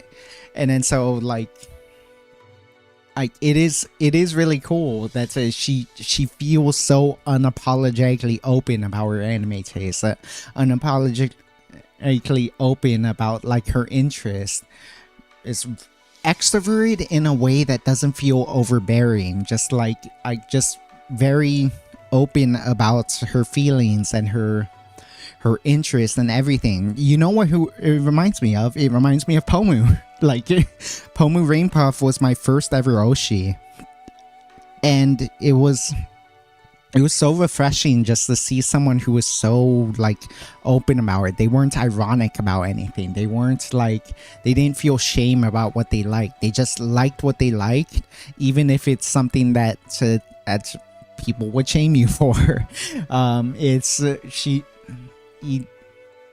She had a really comforting, bubbly energy. One that's didn't feel like it was exploding in your face with how extroverted she was, as like invading your personal space. More just like, just a nerd yapping about something excitedly, and she you're having as much fun listening to her as she is just like going off about this thing and she likes that some people would find a little abrasive. And then also just the fact that she doesn't, it felt so much more real because there's a structure to debut streams, right? And you have like the Hollow Live structure, you have the Niji structure, you have everything in between of like lower video, some explanation going through it and stuff. But then the way she did it is so much more like, felt so much more natural to me.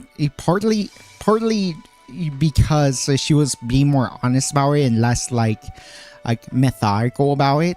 It's being more self-aware about it. And then also like the way she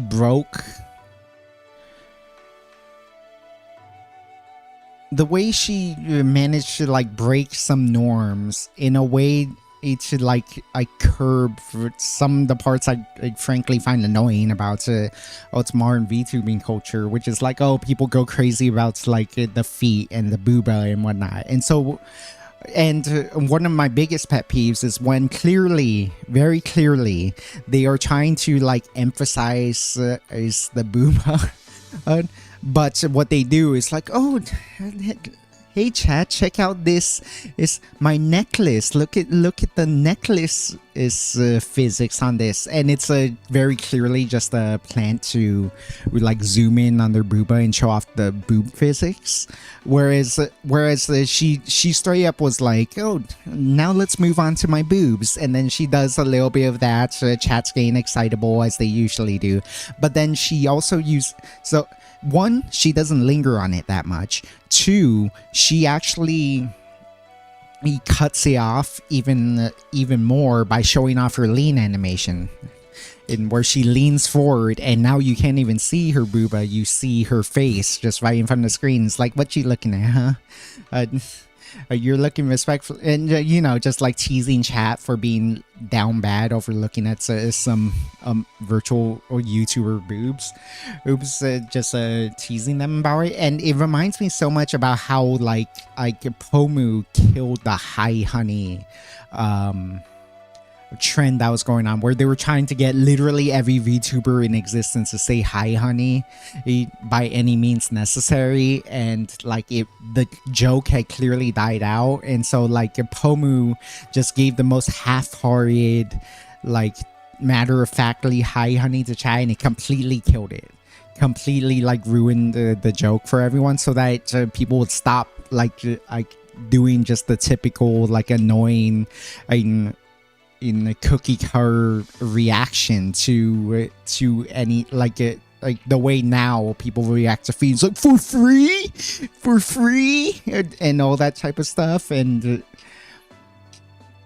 her just like casually breaking those norms without like feeling like a stick in the mud by like naturally through her own charisma, through her own cleverness, just like doing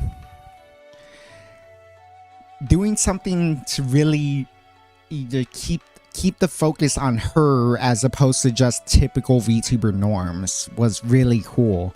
And then just that whole squirrel sequence was like, what the fuck is going on? Why is she even on about this? But in like the funny way, where it's like, oh my god, she's definitely writing her own script at this point. She's doing it her own way, and that's awesome. And it really leans into the character of her being a dog, but it also leans into her personality of like just being pretty like all over the place and neurotic and free spirited, and oh, it's so awesome. And then she had that karaoke stream today, and it's funny, you compare to say a Miori Celesta with, in my opinion, the best voice in VTubing, Hoshimachi Suitse, like various Hollow Live talents, various whoever who do karaoke streams, and they talk about how much they practice so that they can make it sound good for their chat, how much they how much they thought of a set list or like the theme for it and whatnot. And then BB's out here just like winging it. Clearly she's a little sick, so her voice isn't optimal, and she clearly doesn't know like half the words to some of the songs, but she's just belting it out, having a good time. Like, it doesn't sound optimal, and like that is what karaoke was always meant to be. That is what karaoke has always is supposed to have been about. It's not a pseudo concert. It is just a casual way to hang out and have fun with people and get to sing and let out your voice. It's not caring who hears, or even the people who do hear. Like, no one cares that it's not great. It's just as fun to do it, to sing, but then it's also fun and for everyone else just listening to other people sing and just as genuinely having a good time and not feeling the pressure of having to do it perfectly and practice and whatnot. And it was so good, and it really feels like a while since I've been so excited over a debut event. It really feels like a very long time since I've really felt a strong connection to VTubing. Obviously, I like individual VTubers. I still like very many aspects of VTubing, but like the way Western VTubing has shifted, it compared to like the classic pre-EN Japanese VTubing that I remember way back, like from like all the way back to like Hololive Gen 3. Like Niji Sanji with Gundo Mirei and the Skebe Club and Kanai and Hoshikawa. Heck, like Mirai Akari, she was indie, right? Mirai Akari at the time. Kizuna Ai. Like these very classic Japanese VTubers, like she brought me all the way back to that style. In addition to the fact that she streams at a time that's reasonable for me. It is Saga. What's the right word? Because they didn't receive hate for this. That is obviously no one would hate them for this. What's the word I'm looking for? I guess disappointed is fine, because as the disappointment can be directed at someone or something. Disappointment can be directed at something, not someone. There are many Phase Connect fans who were disappointed by the fact that, Saga seems to stream like late at night for the vast majority of Americans. Because a lot of them are EU or in Japan.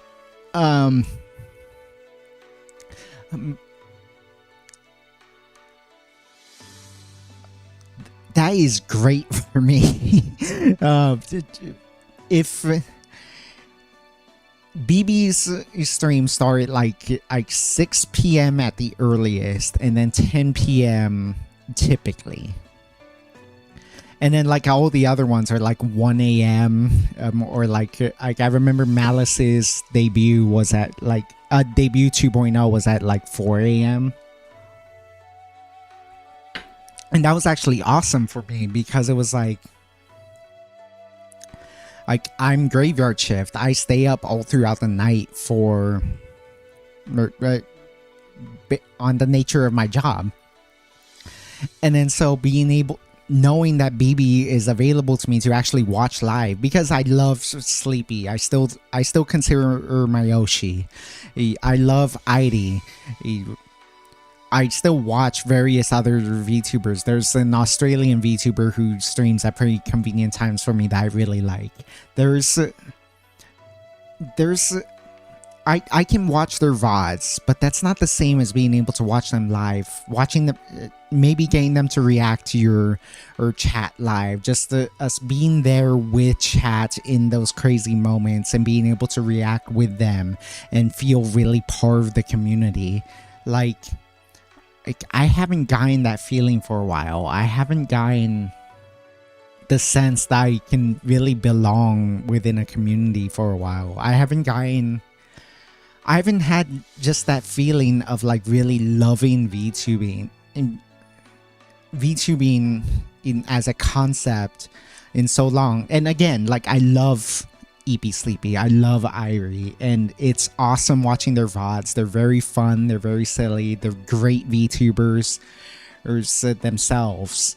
But it's like the full experience of VTubing, being able to watch it live. It really is so much different being able to watch them live, being able to like having a little bit of that classic style as opposed to like the more detached style that Western VTubing has, where like the character, the avatar on screen is basically just an avatar, whereas like JP VTubers really play a character, or at least sometimes. Like it doesn't even have to be a lot, just like 5% of the time. I'm just like, whenever the opportunity presents itself, lean into it a little bit, right? Just lean into you're a knight, lean into the fact that you're a dog, lean into the fact that you're a princess from Pecco Land, etc.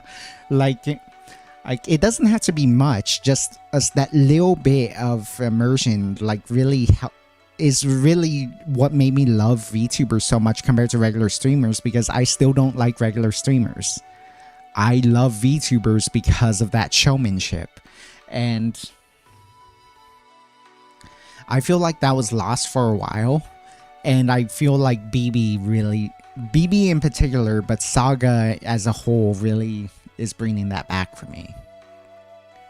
And it's awesome. It really is awesome.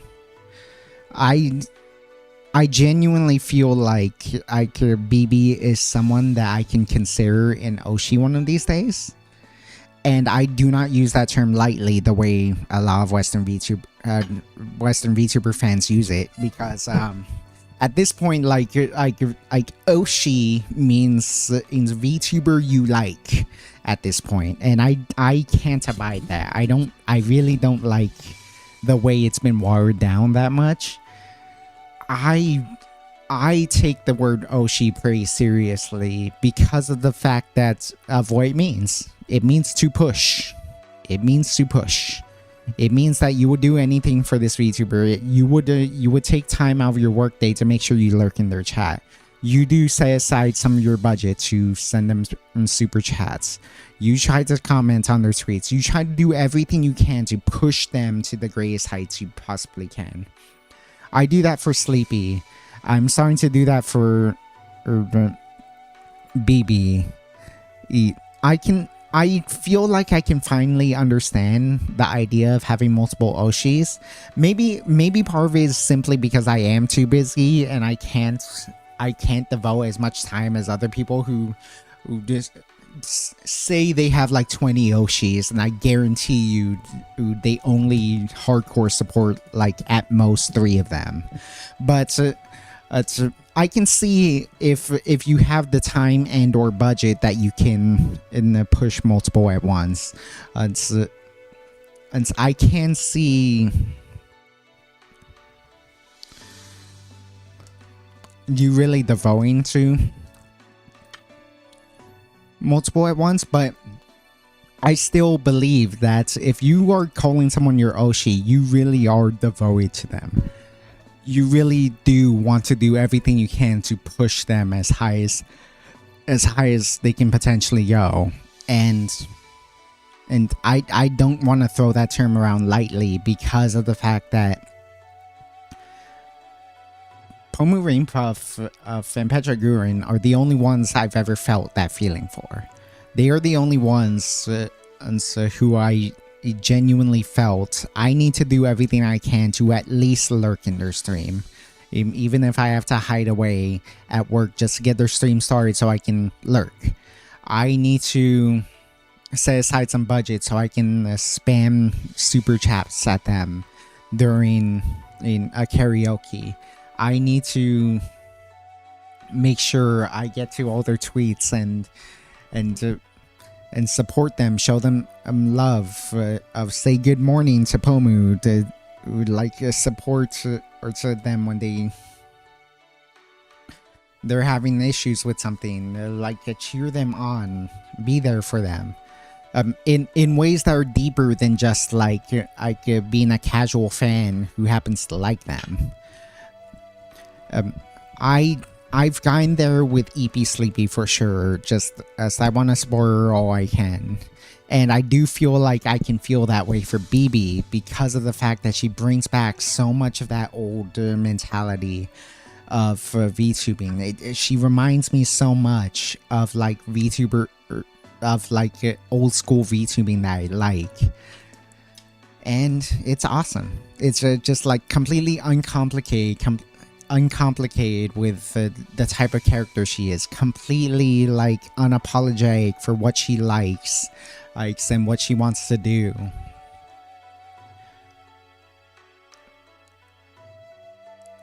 It's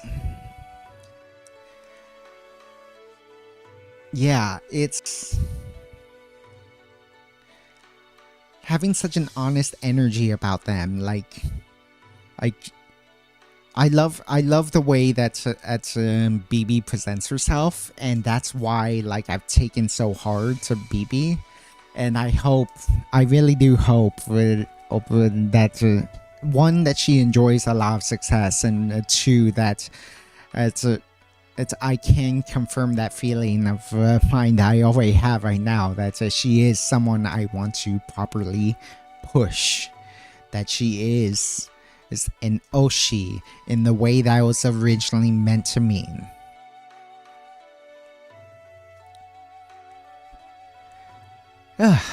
Man, that was fun. That was I'm glad we made such a good cocktail for BB. I'm glad that we did this stream now. I'm glad I got to chat with you guys for the first time in a good long time. Just because I couldn't stream last week, and I feel bad about that. Yeah, I'm definitely going to work on these off stream as well, because I really want to make all these Phase Connect cocktails, but this was super fun. I thank you guys. Eto Chan. Considering Phase Connect is mainly on VTube and overexposure is detrimental to it being stricter than Twitch. The funny thing is about that is like Twitch and YouTube, as far as I understand, have very similar rules to begin with. It's just that Twitch just doesn't enforce them. Like YouTube has automated enforcement, and it is draconian, but for reasons that are understandable. Like they really don't want to piss off advertisers. Whereas like Twitch, because like it's a lot more manual, like Twitch just has terrible and inconsistent management, because after all, people have gotten banned for very say-so art, or let alone these VTubers who are like in micro bikinis and like moaning out loud on stream. Like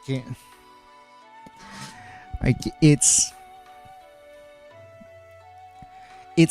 inconsistent ruling, which is why you can get away with more. And then it's also just like, I don't like the idea that is the way to be. That is the way to go about things as a Twitch VTuber, is to just have that, as opposed to like still having a more interesting design, while showing off something that if you want it to be.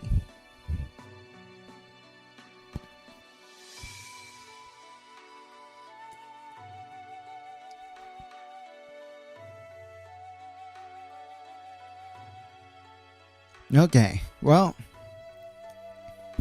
I think I need to end it here. I could do another cocktail. Would you guys want me to try the Mina cocktail? I am kind of like a little bit blitzed right now because I just had 3 drinks. So I'm not 100% sure if I can do something, but would you guys want to see me try a Wilhelmina cocktail?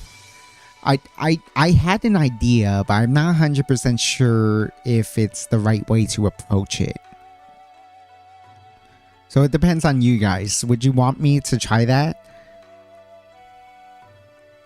You forgot what day it was? Oh my god, Shivadi, you missed it. We made a BB cocktail, and I just had a long spiel about how much I love BB. So, there's that. So I just love her classic style energy. Um, but no worries, you're here now.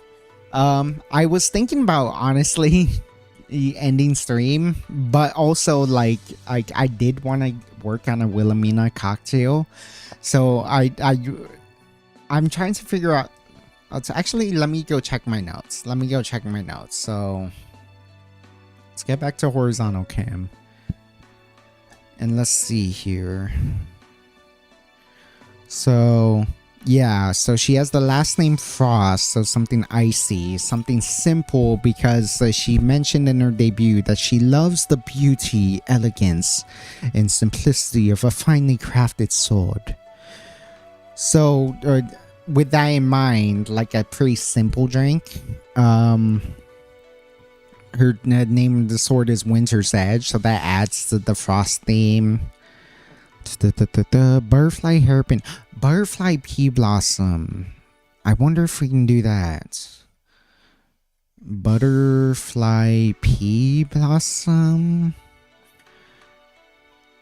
Gin. We have that. That's Emperor's gin. Whatchamacallit? Empress gin. If you can read it. There we go. Yeah, gin colored with butterfly pea flowers, so we could definitely do something like that.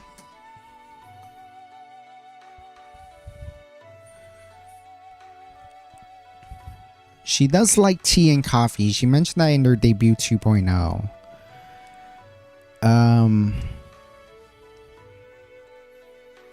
You know what? Let's try it.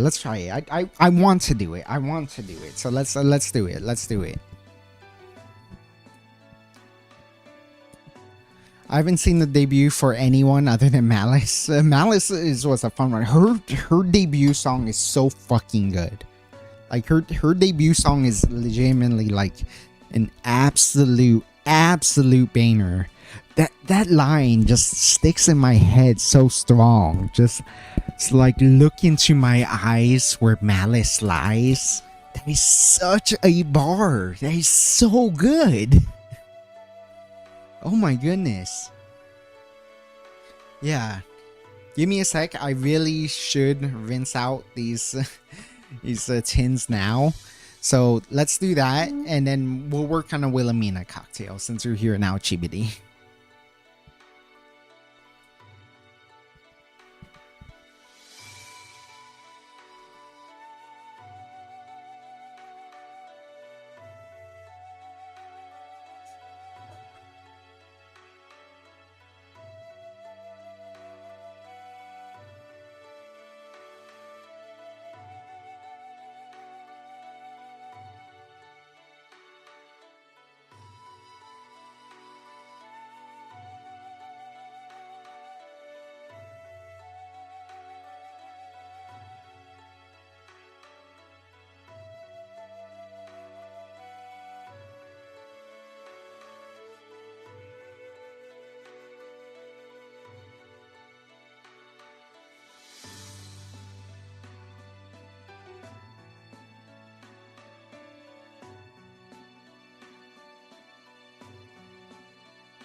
Hey, now since I didn't get much sleep in yesterday, sleep well, Poke. Thank you for staying around and thank you for coming by despite the fact that I started so late.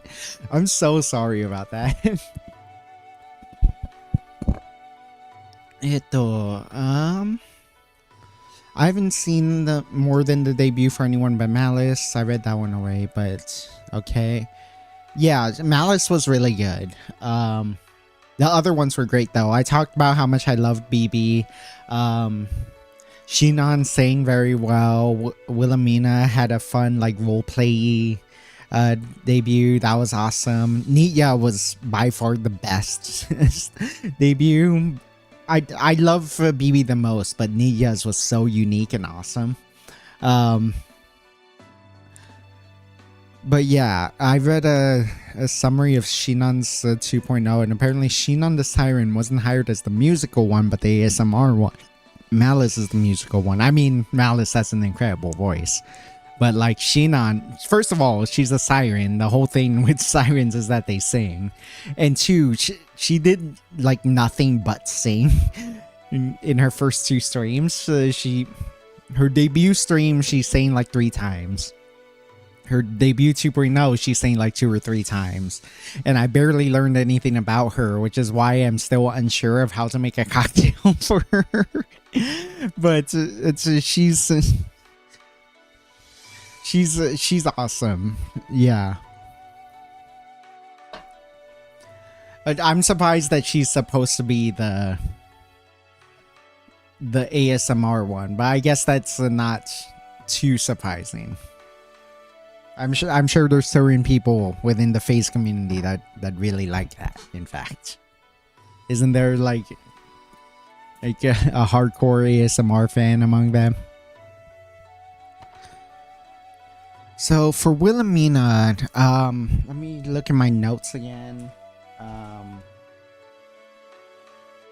So her last name is Frost. She has a sword named Winter's Edge. So we're definitely going for some like hardcore chilled drink, probably like a crushed ice drink. So what if we made kind of a Corpse Survivor-esque thing?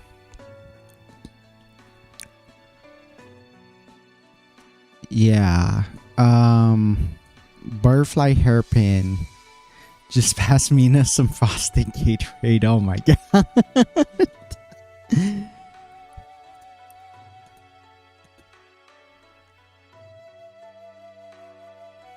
I don't want to just go the gin and tonic route. I know that's like a British thing. Butterfly hairpin. That's why I was thinking Butterfly Pea Blossom, Empress with the with the Butterfly Pea Blossom. If that's readable at all. It doesn't look readable, but like yeah.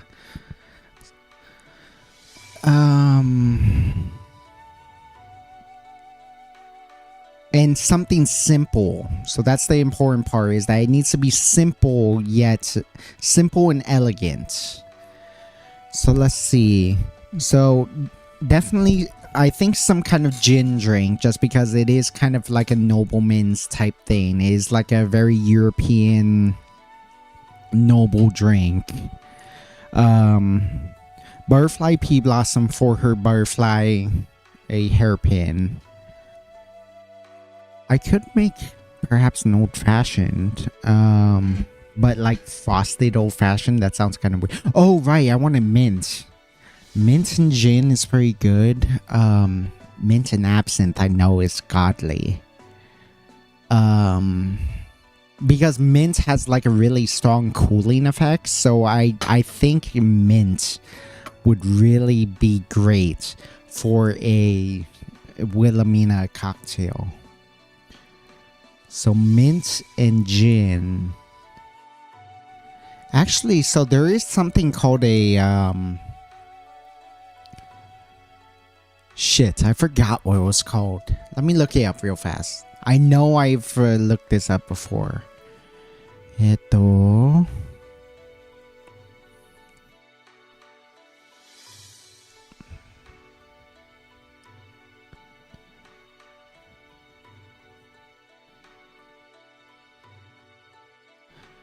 I already lost my train of thought. Why am I looking up again?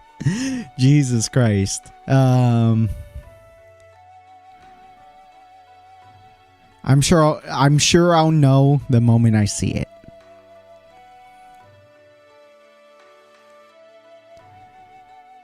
Ah, here he is. Here he is. Yeah.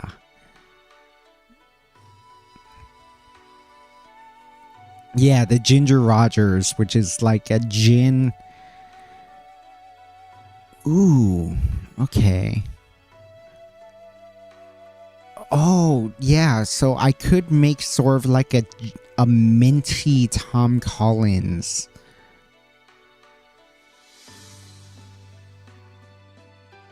Yeah, okay, some kind of minty Tom Collins for Wilhelmina. Okay. Yeah, let's try that. Okay. I thought it was interesting that Malice and BB live in Japan but stream in English. I did find that interesting too. I like it. I especially given their accents. It's like, okay, like I'm pretty sure. I don't detect where I'm bad with accents, so I'm not the person to ask for this. But it's I know what you call it. It's like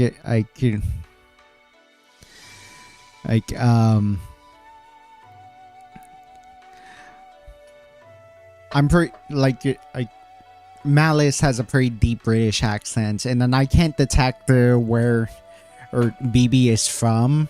That being said, she did say that she's from that she lives in Japan now, so that was that's a strange one. Someone broke down the time zones for Saga, and Shinan is the most ESL and probably the only one actually in North America, which is strange because doesn't she still stream late? Like Nidia actually streams at like American times, which is unfortunate for me being a graveyard shifter. Whereas like everyone else streams in the middle of the night for Americans, which is great for me because I can't be in them. I can't be there. Let's get started with Mina's cocktail.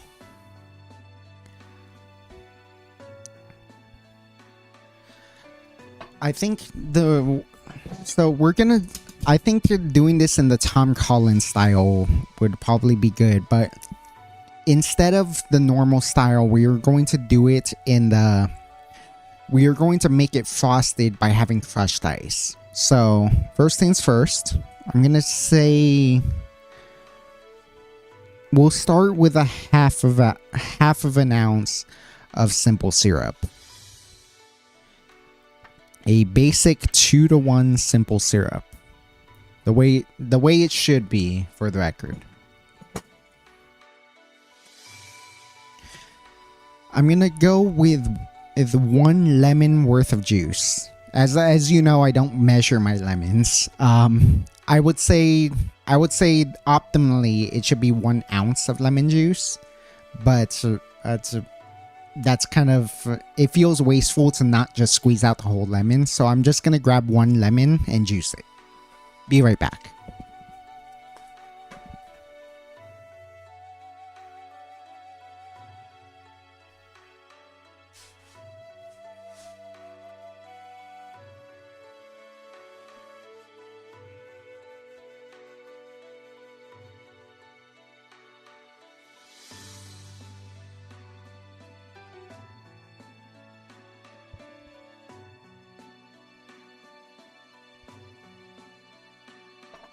One lemon worth of juice.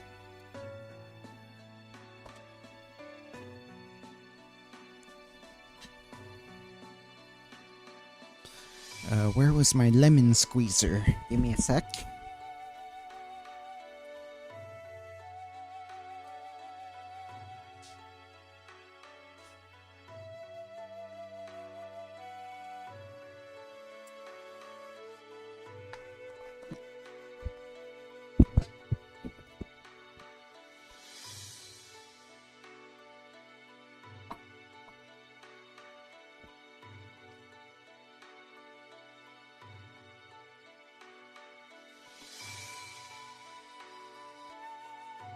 It should be pretty easy to back sweeten if we think we need more simple syrup, because lemons tend to be a little bit more than 1 ounce. So if we need more sweetness to balance it out, we can add more simple syrup. That being said, lemons are sweeter than limes, and so we might not need it. And then 2 ounces of a butterfly pea blossom gin.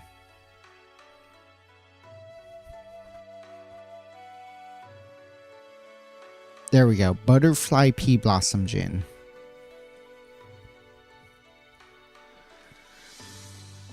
Ow. Okay. I have weak wrists, so I can't. It's hard for me to open bottles sometimes. This one's relatively new. I've opened it before, but I haven't opened it in a while, so it kind of hurts a little bit. Now, from here, does that look... That doesn't look like the right color. It doesn't matter what color it is because we're going to frost it. So, where we are at right now, we are making a gin sour. We are on the way of making a Tom Collins. What I want to do is... What I want to do though is frost this so that it becomes a... So that we can properly do it. But also, I do think it's the wrong color. As much as I'm like against the idea of making it the right color, of just making things the right color, I do want to make sure that it's somewhat representative. So I think I'm going to splash in just a bit of blue curacao. I think maybe about a ½ ounce of blue curacao should blue this up a little bit. Not too much. Hopefully this isn't too much. So that one, it won't affect the flavor. Two, it won't become like aggressively blue.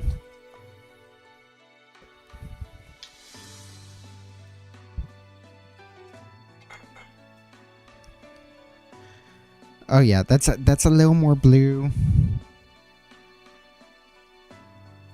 Is there a way to show it? Yeah, that's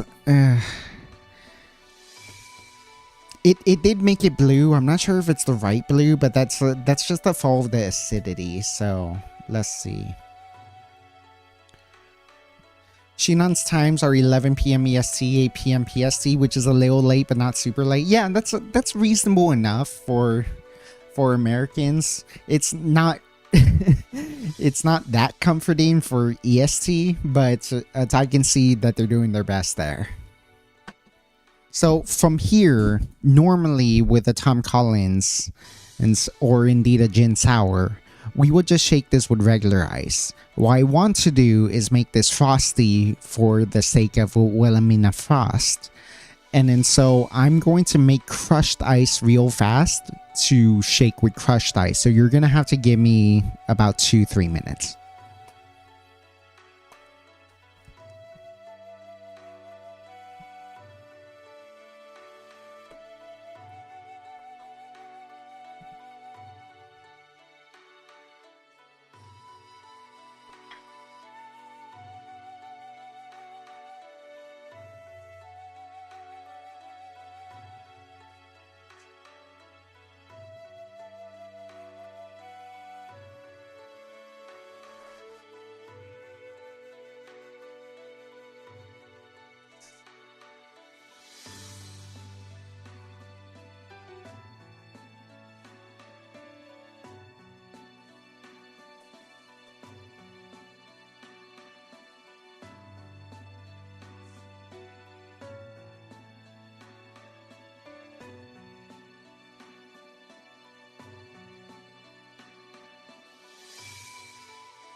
Not as crushed as I would want it to be, but it's gonna have to be good enough for now.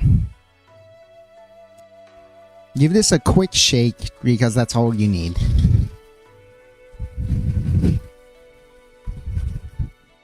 The chilling dilution is gonna happen almost instantly because it's crushed ice.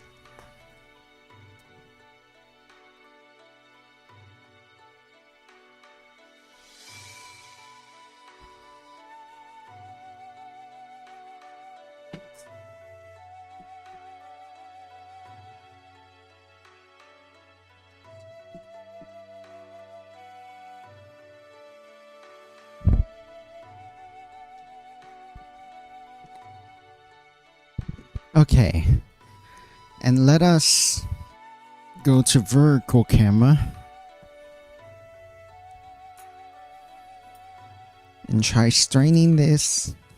Actually, rather open pouring this into this. Ooh, look at that wash line. Nearly perfect, in fact.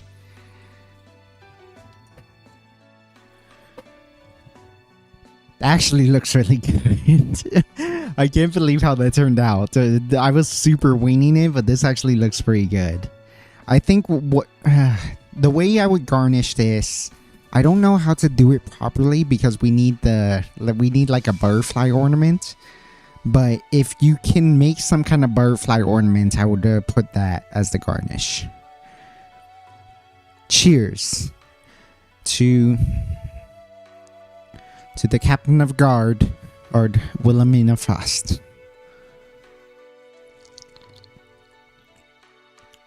Oh, that's delightful. That tastes exactly how I expected it to taste, though. It's not particularly complicated. It's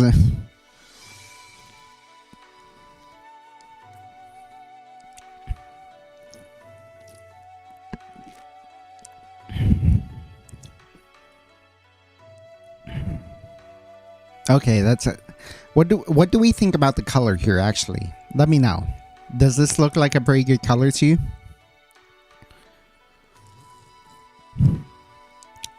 Because the flavor... Oh no, I forgot the mint. Okay, we need to make a second version of this, but this is really good to begin with.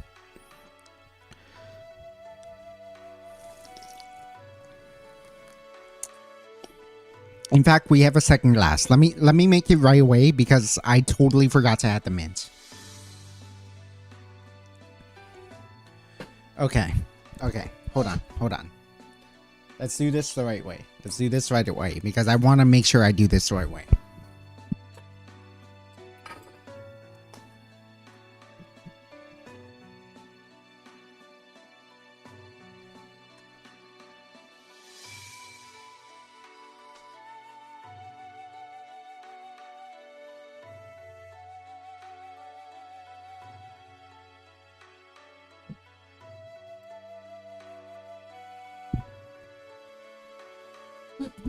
Okay, sadly my mint is going off a little bit.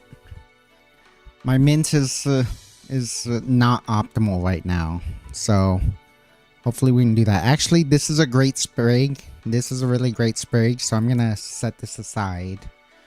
In general, just like whenever you're adding mint, it's as much as you like. Like if you happen to like minty drinks, things add a lot of mint. If you're not that into minty drinks, add less mint. This one's even better. No, I like this one better for the butterfly effect. So I would say at minimum you tend to want to put like at least 8 to 10 mint leaves in something if you want to make it minty, meaningfully minty. But if you want more, feel free to add more. I just wing it. I put its mint leaves until I'm satisfied, right? And usually that's a pretty excessive amount because I really like mint, and I think that's a good amount. So let's do it. That's a great blue. Okay, then we figured out the minimum amount of blue curacao. You really do want to minimize blue curacao if it's not going to be part of the flavor profile.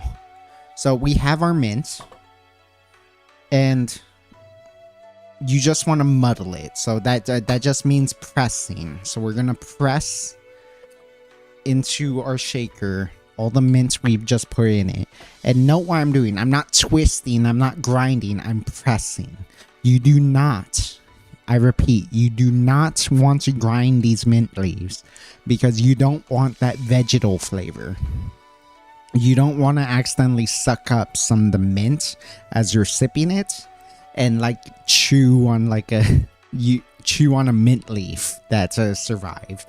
You really want to just press out the oils of this mint and to make sure it saps out to that minty flavor without it actually be breaking apart on you. And then let's add everything else. Half an ounce of simple syrup.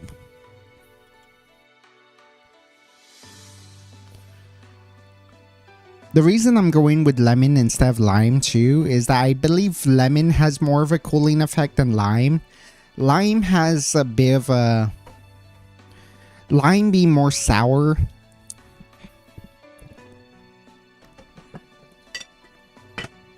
has it's more of like a healing effect, which might work for like a captain of the guard type wanting to make sure her soldiers are healthy.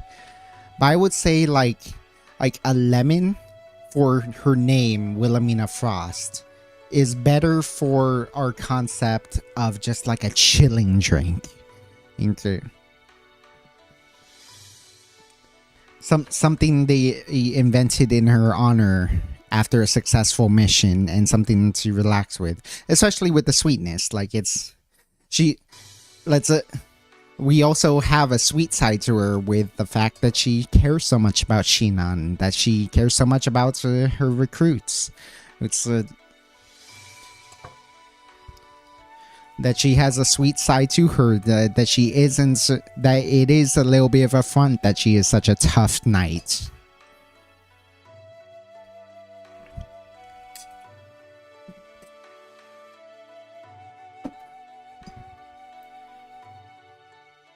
Two ounces of an indigo, butterfly pea blossom specifically, gin.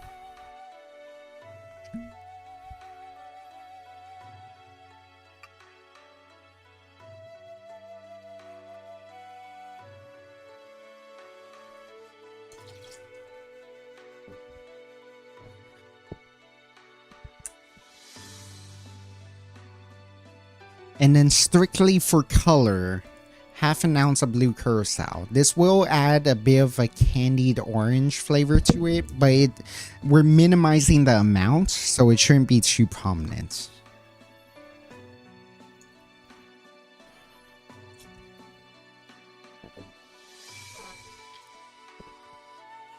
And thankfully I had some spare crushed ice too, so give me 1 sec.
Let's give this a quick shake.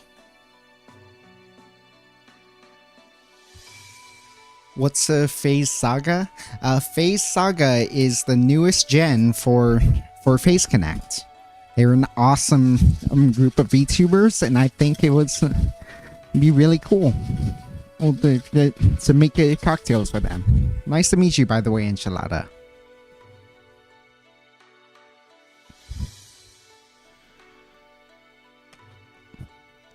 Okay, so a quick shake once again because we were using crushed ice. And then we are just gonna directly open pour this. So that we can get all... You know what? I am mistaken. You know what? No. Let's do it. We ball.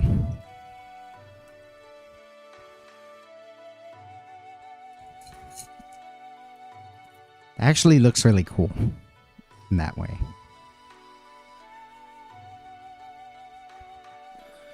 So I probably should have double strained this instead of open pouring it, but we do get a cool kind of gradient with the mint leaves in there. If you can see it pretty clearly. Not sure if you can. Maybe taking out the sources of shade. And then if not for that, I will have put a little mint leaf like that to represent her butterfly. And there we have the Wilhelmina Frost.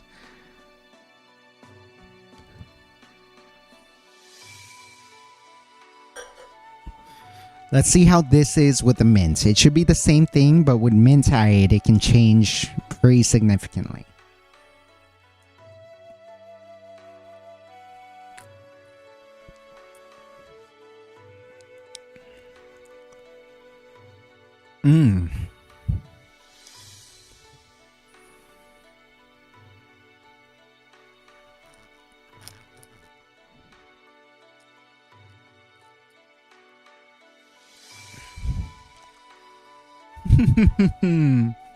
Oh my god, that's good. Oh my god, it's really good. The mint adds so much to this, actually. Holy moly. We added a ton of mint too, but it doesn't take away from the other flavors. It just accentuates them.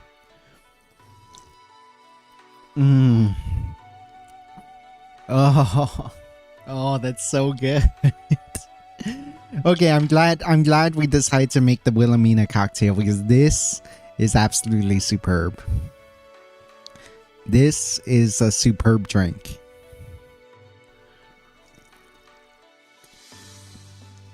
I think maybe for visual effects. So first of all, we should strain out the mint leaves.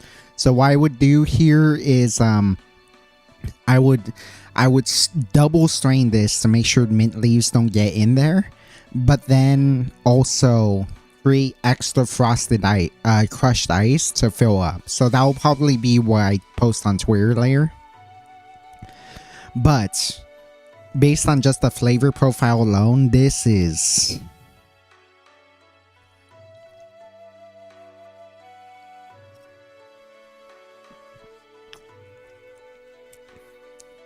Oh my god, that is splendid. It is kind of just like a mint lemonade, in a sense. But you have a lot of added sweetness from the fact that we're using lemons.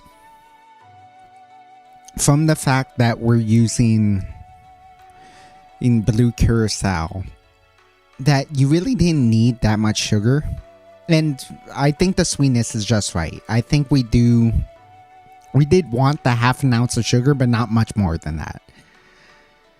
And then the mint just accentuates every part of it. Just like...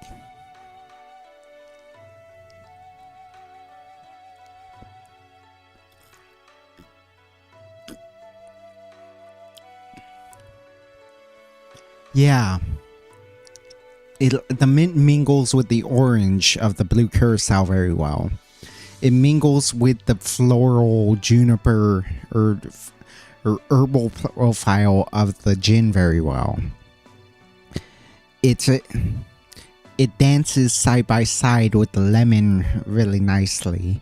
and then it gets emphasized by the sugar mixing in with the mint oils, and it's really like, this is probably too minty for some people. I love mint, so I'm gonna put a lot of it all the time, but this is fantastic. This is absolutely superb. I truly hate to say this because I love BB so much, but this is better than the BB cocktail by a lot. In fairness to the BB cocktail, that is very much a dessert drink that is meant to be pretty simple and uncomplicated. And delicious. Like it definitely tastes like a boozy milkshake, and that was the intended goal of that drink. But this is like a proper, like, complex, delicious craft cocktail that's I think does embody Wilhelmina Frost. It's so cold because of the crushed ice. It has that chilling effect because of the mint. Lemons, I would say, contribute to the coldness because you tend to have, say, a lemonade when on a hot summer day, so you have that sort of flavor association with that. Coldness with gin in general tends to bring about that kind of frosty, cold weather of a European and British day. And not that I've ever been there. Yeah, I'll be honest. But that's the common joke, right? That it's usually cold and cloudy. But like, I can imagine, just like based on movies I watched, like Lord of the Rings, Game of Thrones, whatever, like, winter is coming. Is a very cold day, but you're used to it. You've grown accustomed to it. You are very acclimated to it, and so this drink brings about those chilly winter days that are now familiar to you, and in some ways comforting, with all the delicious flavors within them.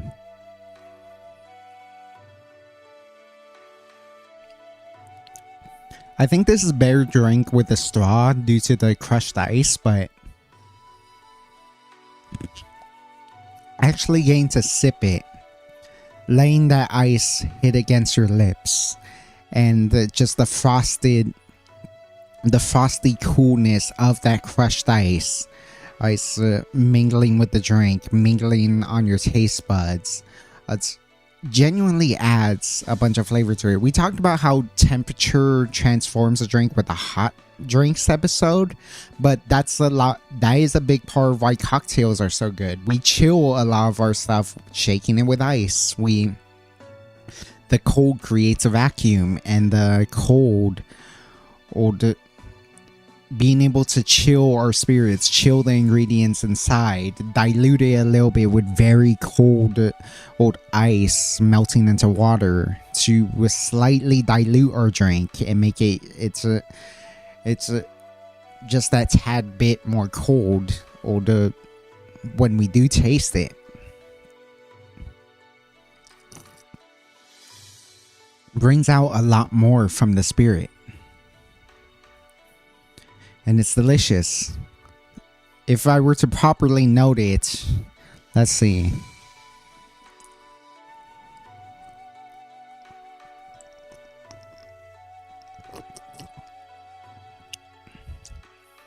Yeah, we get the minty lemon up front, but the mint just weaves its way through. The mint just weaves its way through the entire flavor profile, because we get the lemon up front.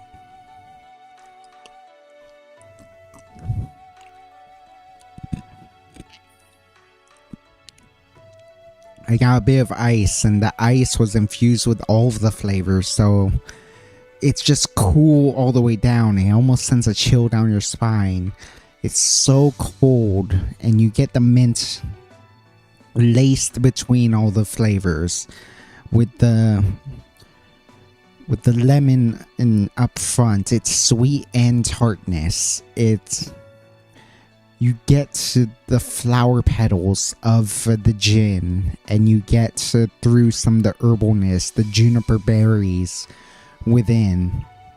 A little more mint running alongside that.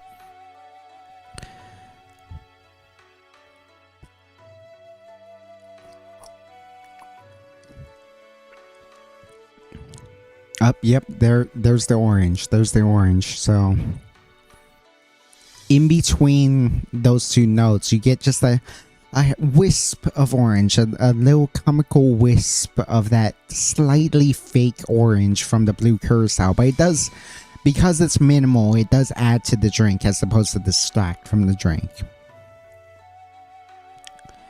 And then just the sweetness is what helps stretch out the flavors, so you can taste every aspect of that with that tinge of sweetness just from some simple syrup, just regular sugar, just going through it to bring out those other flavors. That's why simple syrup is so important to a lot of these drinks. It's like that pinch of salt you add to a dessert, or like the salt you use to season a burger, or what have you. You don't have to add much, and you don't have to add much. And when you don't add that much, you don't taste saltiness. You taste more of what the thing you're salting is supposed to taste like. That's what sugar does in cocktails. You just put a little bit of sugar in this, and it helps stretch it out a bit. It is a bit more noticeable how much sweetness it adds to the drink. But that sweetness helps you pair with other flavor profiles that you might not be able to identify otherwise. I'm not good at knowing yet, but sweet plus another thing is why I can help, because so many things are sweet. When you have the essence of something that it tastes weird, or it tastes good, but it tastes weird, and you can't really identify it, when you pair it with sugar, you realize, oh, that's this flavor, that's that flavor, and it's really good.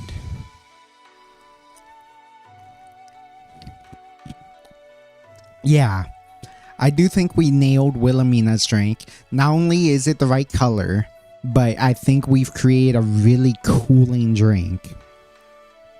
A fairly simple and elegant drink. All it is mint, it's gin, lemon, and sugar, with a little bit of curacao, but that's only for color.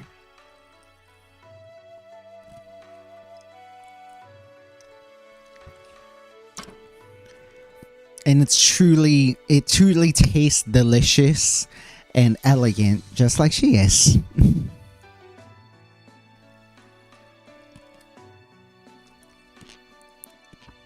It's funny that the British Knight is based in Australia. Yeah. That is a funny little tidbit, is that they say down under, right? That's the joke with Australia, and that it's very hot. Like, it is strange that a British knight named Frost is from the lands down under, but they do a good job. They do a good job of acting like a knight.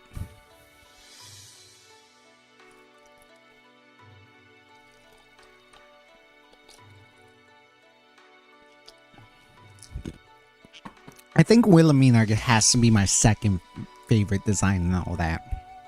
Like I said, I love like a really cool knight, like a cool, elegant, regal knight with a little bit of like, a little something something, because Sakana. Sakana strikes back with his boomerang, but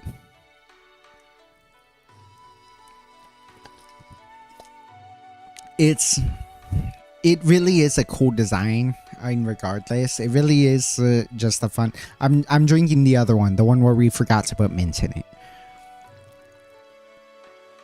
Still fantastic, but I love the way the mint just intertwines with everything. This is more like a kind of weird lemonade, like a boozy lemonade, whereas this is a full-fledged cocktail because of the mint leaves in it.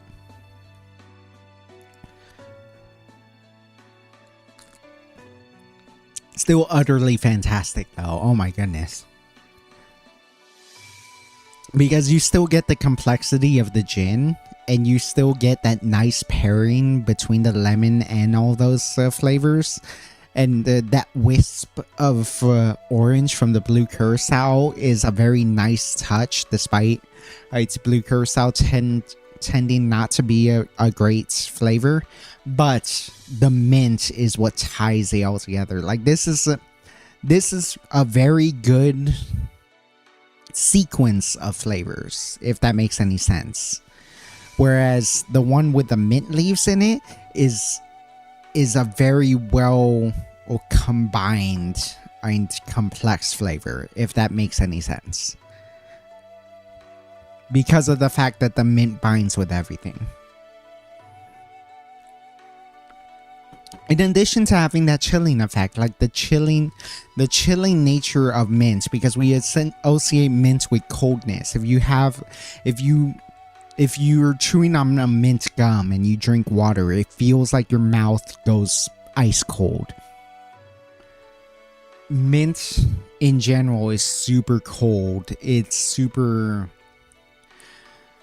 like it has a type of chilling effect to it that's real nice. It's real refreshing because of, say, like when you brush your teeth, it's that minty flavor. Like, it's very refreshing.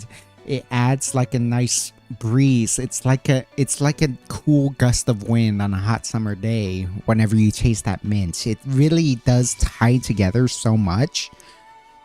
And again, this is a great cocktail. This is basically a Tom Collins without the soda water. But I think the mint both gives that artificial feeling of it being even colder than it is, as per her name, Wilhelmina Frost, as well as from a flavor profile perspective, tying everything together to feel like one cohesive flavor that just keeps on going and going and going, as opposed to this, which is a bunch of separate flavors that lead into each other in a beautiful way. So this is still a great cocktail. This is still a really good cocktail, whereas this is a truly lovely cocktail. Like, if this is I would say genuinely that this is like an A tier cocktail, and this is like an S tier cocktail because of the mint.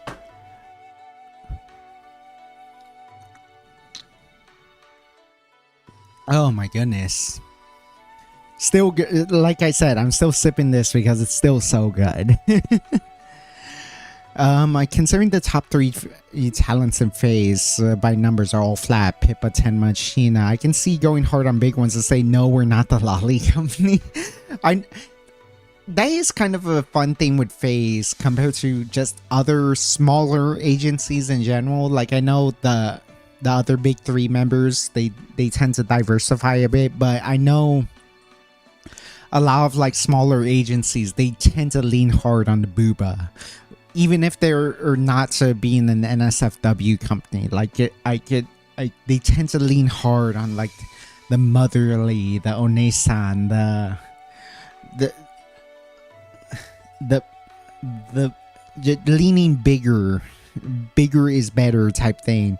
And I do feel, and then like there's always some weird discourse about like smaller VTubers. There's one, just because as like it feels like people don't like him as much, and 2, because people make weird assumptions about them. Let's be honest.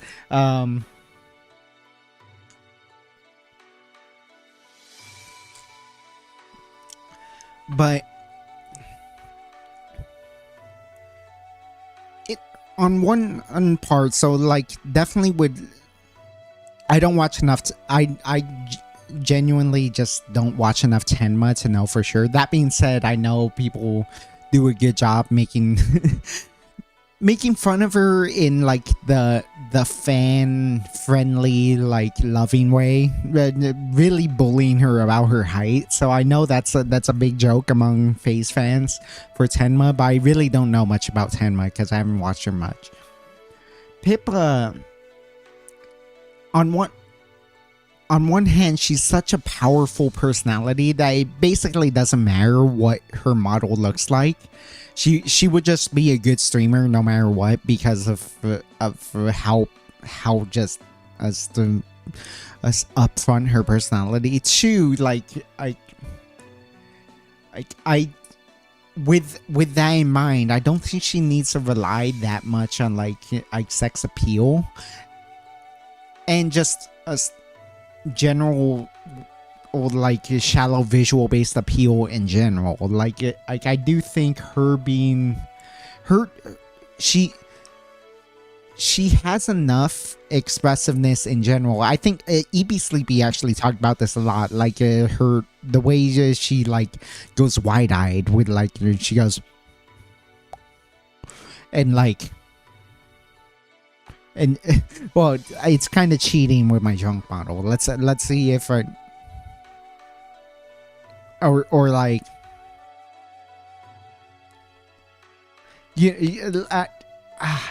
I like Pippa's a god, eh? Like I don't think I can do it proper justice. But you know, she can really express herself very well with that model, despite the fact that it actually has limitations. I think what was it that EP said about her model that she's lacking that she can still work with despite that?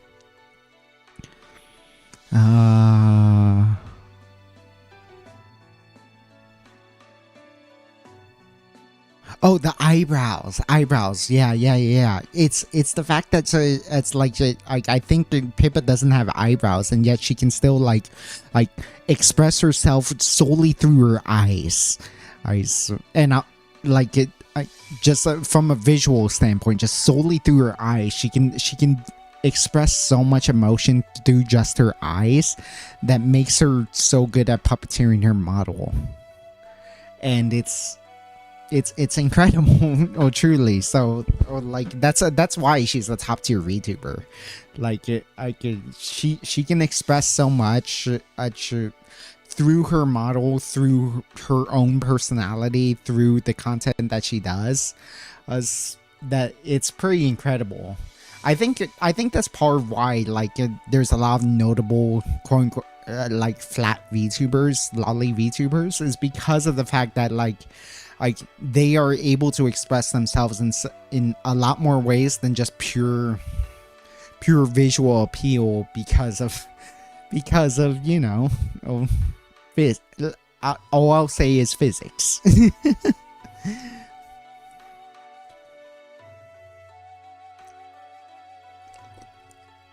Also, I think Sakana just really likes big boobs. Let's be honest. Let's be very honest. I think Sakana just really, really likes big boobs. And you know what? It's hard to blame him for that.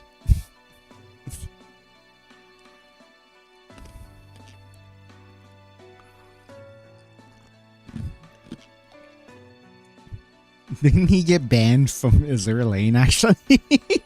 I remember that becoming a big story because, like, Azure Lane had recently, like, a few months ago, had banned a ton of players, and H2O Sakana was part of it. And we were like, wait, what? Wait, did Sakana really get banned? and like, maybe...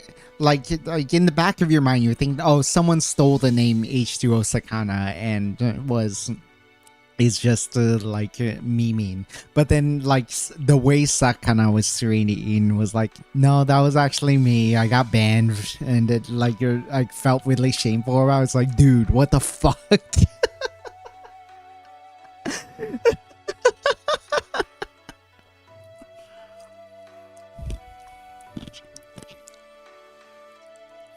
I know he's gotten like Nikkei artists. Has he gotten any Azur Lane artists? Imagine if he got Dish. Oh my god. I'm sure he's working on it. I'm almost certain he's working on like trying to get Dish to make a make a VTuber model for him.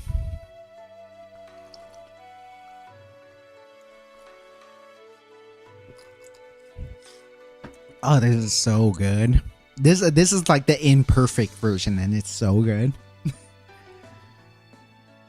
The crushed ice really changes fundamentally what this is about, and we didn't even add whatchamacallit, we didn't even add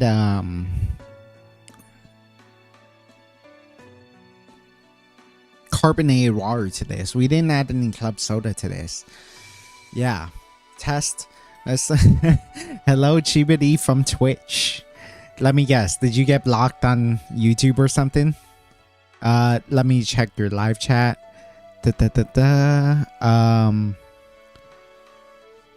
Oh shit, I see a lot of stuff. Yeah.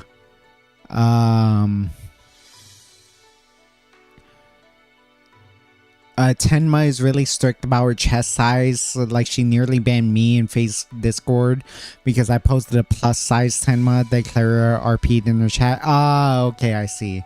My bad. I didn't see that chat because it's not showing up on my app. Yeah. That's weird. My last message didn't show up on chat. Tenma is really strict about her chest size. She near. Yeah. Yeah, I saw it. I saw it on the. I saw it on the live chat. I didn't see it on top chat, which is what my chat program does.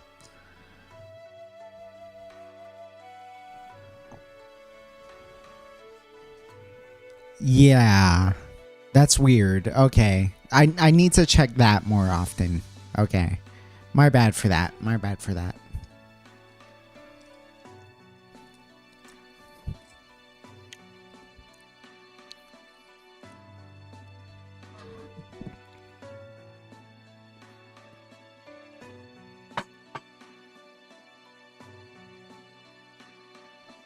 I wonder what word got flagged. Let me look at live chat again and see. So your exact wording was, Tenma is very strict about her chest size. Like, she nearly banned me in Phase Discord because I posted a plus size Tenma that Clara RP'd in her chat. Why did the YouTube censor that? I guess it's just chest size. Like, it's very. You know what? Let me try something real fast. Let me just try something real fast.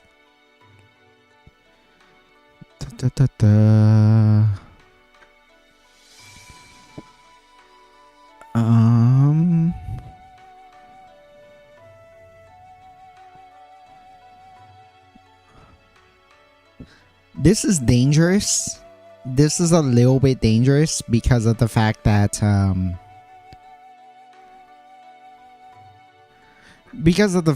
there's all sorts of bots on YouTube. But I'm just turning moderation off. Did you think RP'd was the worst word?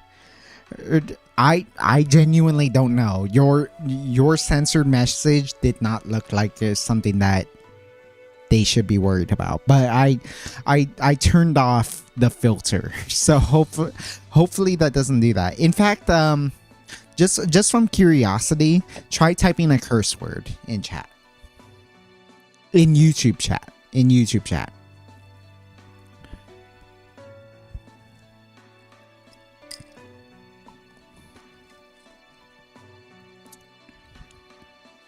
While I enjoy this delicious Wilhelmina Frost prototype.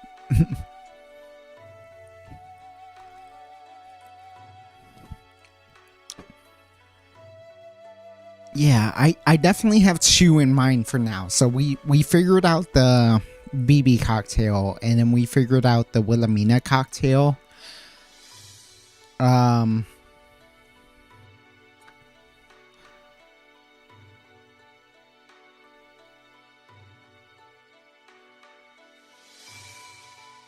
Oh, weird, weird. Okay, hold on, hold on. Let me reboot my program. Let's see if that works.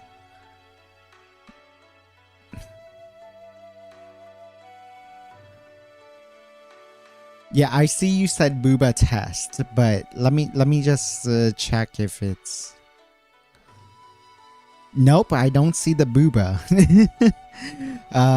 I see the 1 2 3. I. That's crazy. What the hell? Okay.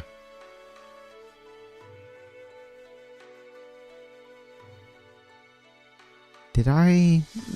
I'm just looking my settings once again.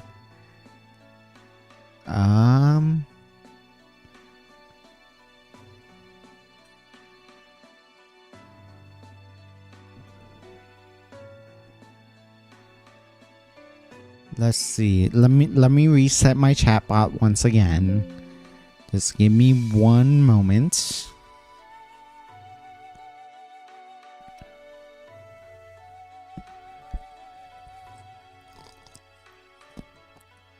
I see you said booba in live chat. My chat program only takes top chat.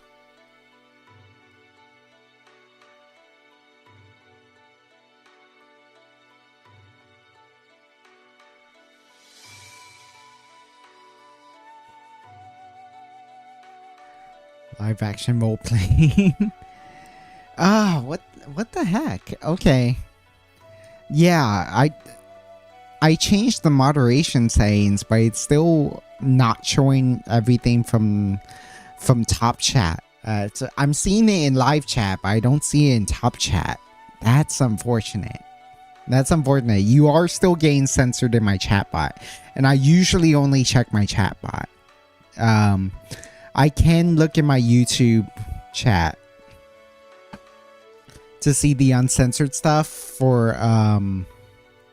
in live chat, but yeah, that's strange. It's truly quite strange.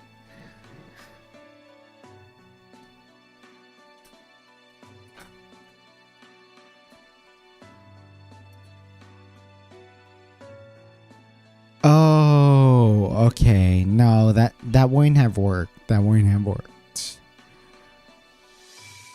Okay. Let's see. Automatic chapters, feature places, automatic concepts. No. Promotion, no. Weird.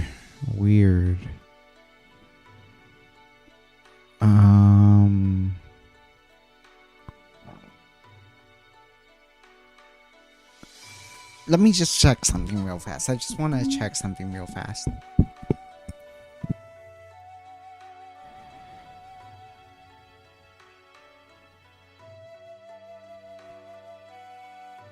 No, it shouldn't be censoring your stuff like that, because as I have the live chat thing to the like least strict moderation setting.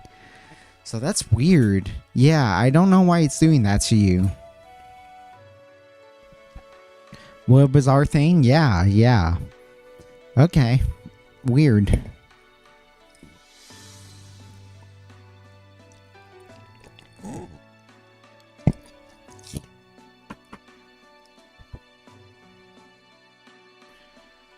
I guess where were we in regard to like Phase Saga?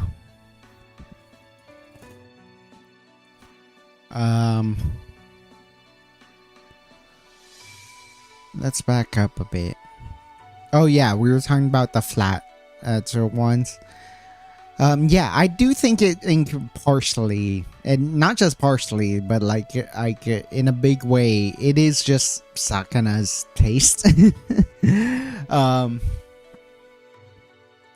It is just Sakana's taste, but also in some ways, like,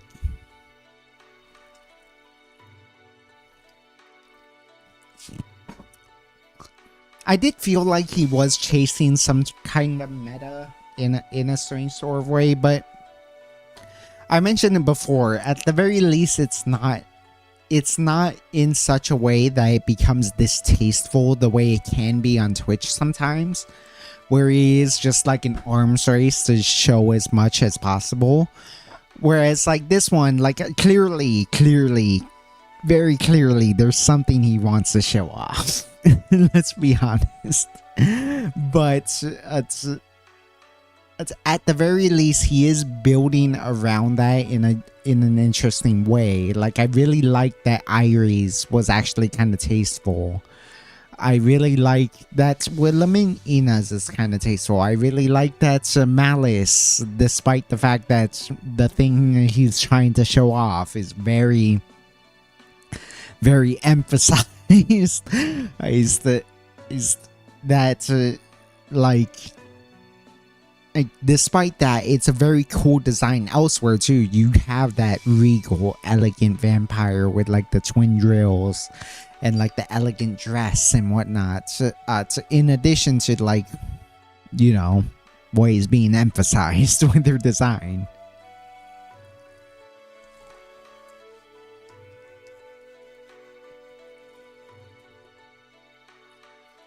And so like,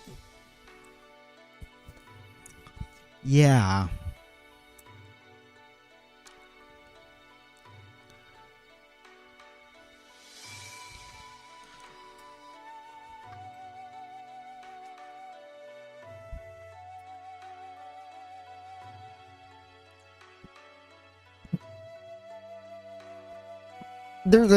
There is a theme with a lot of the designs lately for Phase Connect, and people are actually worried that like apparently Remy is getting a redesign soon. She did a little teaser.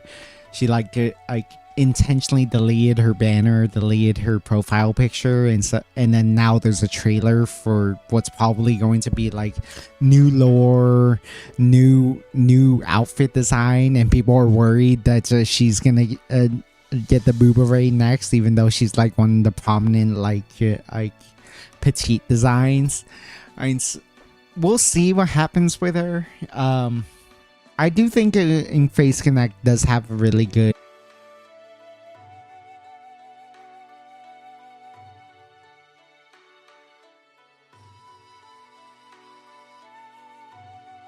Am I back? Am I back? Am I back? Hello, am I back? Am I back? Let me know if I'm back. Let me know if we are live. Am I live? Am I live? It did in fact crash on me. My laptop completely shade the bed. Yeah. That's probably a sign that I need to end stream, but I just want to make sure that I'm back first because I didn't finish my thoughts. So let me know what was the last thing I said, and let me know if you are live so I can actually finish my thought, and tell me the last thing you heard. because I'm back now. I promise. Let me know if we are live. Am I live? Am I live? Am I live? Hello. Am I live? Am I live? Am I live? Testing. Am I live? Am I live? Am I live? I'm no longer live on Twitch, and you know what? I'm fine with that.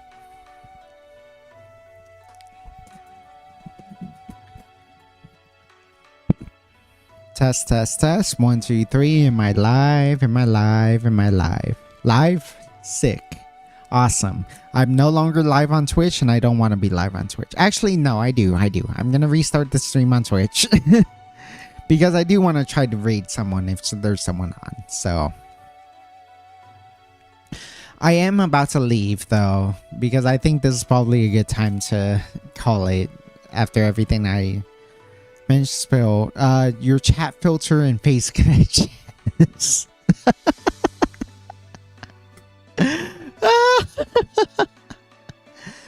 Oh my goodness.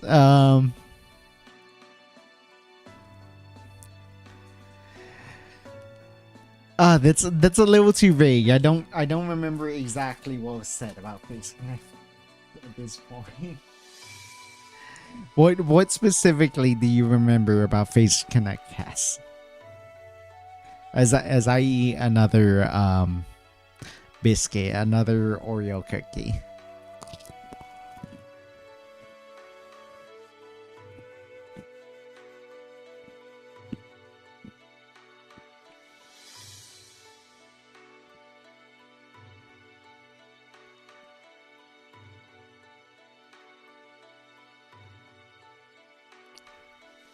I see something in chat on my live feed, but I don't see it in my chat bot. So give me 1 sec.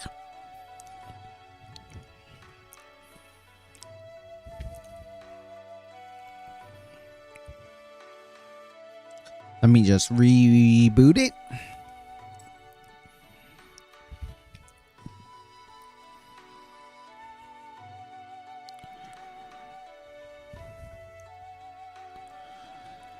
Last thing we talked about was your chat filter in Phase Connect chest, and then you said something in Twitch chat which I can't see right now, so let me try to pull that up. Yesterday was National American Beer Day, so I'm gonna open myself up a longboard, but honestly, this one has been sitting out for a while, so I'm gonna grab a new longboard straight out of the fridge and drink that while we chat a little bit.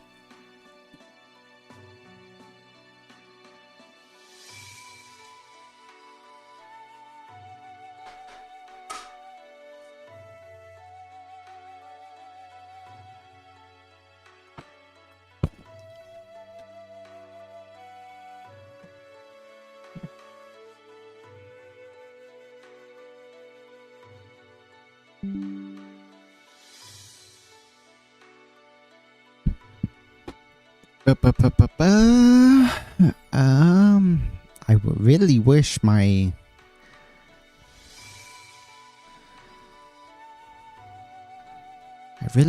system would work right now. In the meantime, some longboard beer. I'm super drunk. Let's stay in the drunk phase. Some longboard beer. This was my boss's favorite beer in my first job. I really liked him. He was not a great boss, but he was a great person, if that makes any sense. And he really liked some longboard beer. And we had some during a work meeting because it was a very casual meeting. There wasn't really anything super important to discuss, just a regular old meeting. So it was cool that we could just as chillax have a beer while we talked about some work stuff. It's a very mild beer, very light, decently.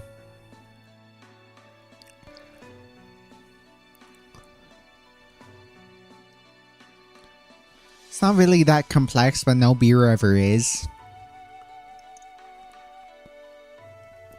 It's very comforting, very refreshing. I can see why he likes this beer. It's not my favorite beer, not even close.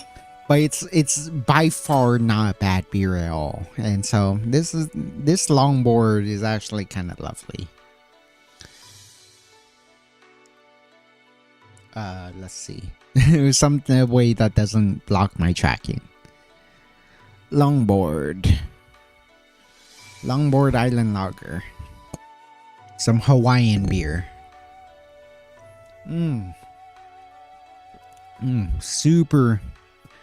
Super nice. There was a great in fact there's multiple great like bartending VTubers who are all underrated. Like they don't get many likes on their account. They don't have as many followers as a bunch of big accounts, but man, I got invited to a group full of just really cool VTubers who actually do a lot of stuff, but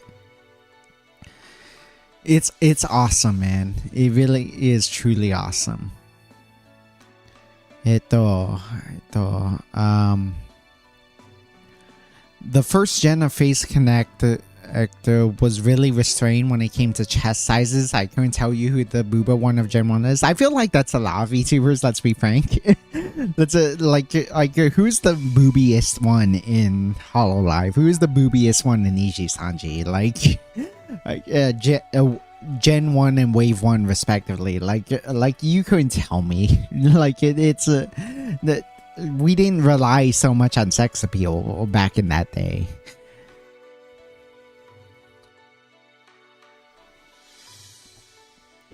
I don't enjoy beer for drinking, but I do for... Oh my god. Enchilada. Dude, I really want to try like beer batter stuff. I forget what it is. It's like beer batter potatoes, right? Like you would do beer batter potatoes, and then I know there's like a beer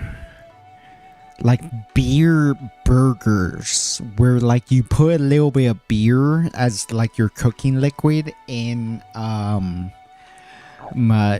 for cooking some fucking burgers, and like that sounds so fucking amazing. I really want to try that one day, but I need a cheaper beer because like the point is you use an intentionally cheap beer, but then it's like all you're adding is the yeastiness, all you're adding is like this and that, and that sounds really good. I use a lot of this German beer called, I'm not even trying to pronounce that. I used a lot of this German beer. The brew house has been around since 1403. Holy shit. I mean, I know like humanity has been making alcohol for centuries, and I know beer has existed since like the Middle Ages, but holy shit, bro. Like that reminds me of how like Nintendo has actually existed pre-computers, pre-technology. Like Nintendo at one point was like a love hotel agency. Like way back in like 1910s or maybe even earlier, like way in the past, they did a lot of weird shit. But Nintendo as a company has existed for hundreds of years, and only now are they a technology juggernaut. They smoke the grain before they brew with it, very smoky, and so it's good in beer battered fish or... Oh, right, that's why it is. It's beer batter. Right. So, like, you can make it, like, when you make wings, or you make, like, beer... When you make, like, beer batter wings, or you make, like, beer batter... Or whatchamacallit, you use beer to do it. Okay, I need to try that because I've been wanting to make wings for hella long, and using beer as my like liquid component, as my wet ingredient, sounds really fucking good right now. Oh, my chatbot seems to not be working, so I'm gonna try to work with this. The last thing we're talking about was your chat filter and Face Connect chess. The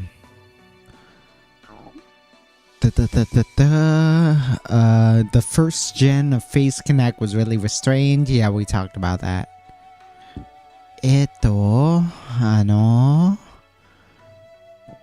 Dismiss.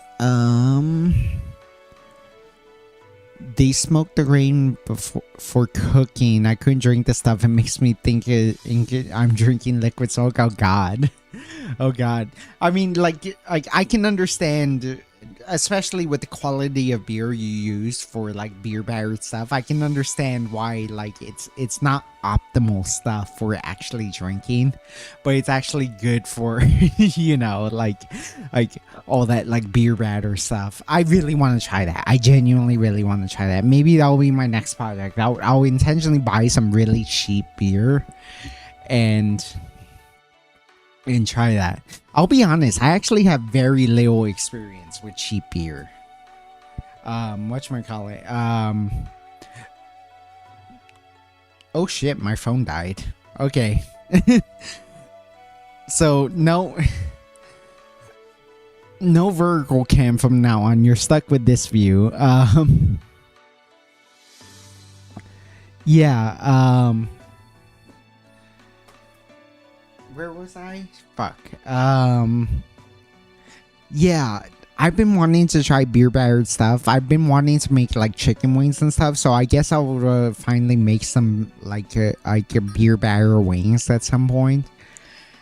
And so, but yeah, like I'll probably buy some cheap beer. Maybe that can be a stream at one point where I try some cheap beer that like because I tend to I was not much of a beer drinker either because it's like, you know, I tried the piss water beers. Someone gave me some of the piss water beers and was like, these are gross. I would never drink these.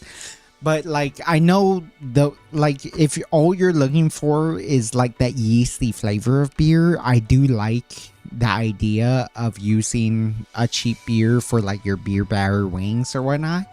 So I would buy a bunch of that, and then we can review like some of the piss water beers in a stream, and then and then for the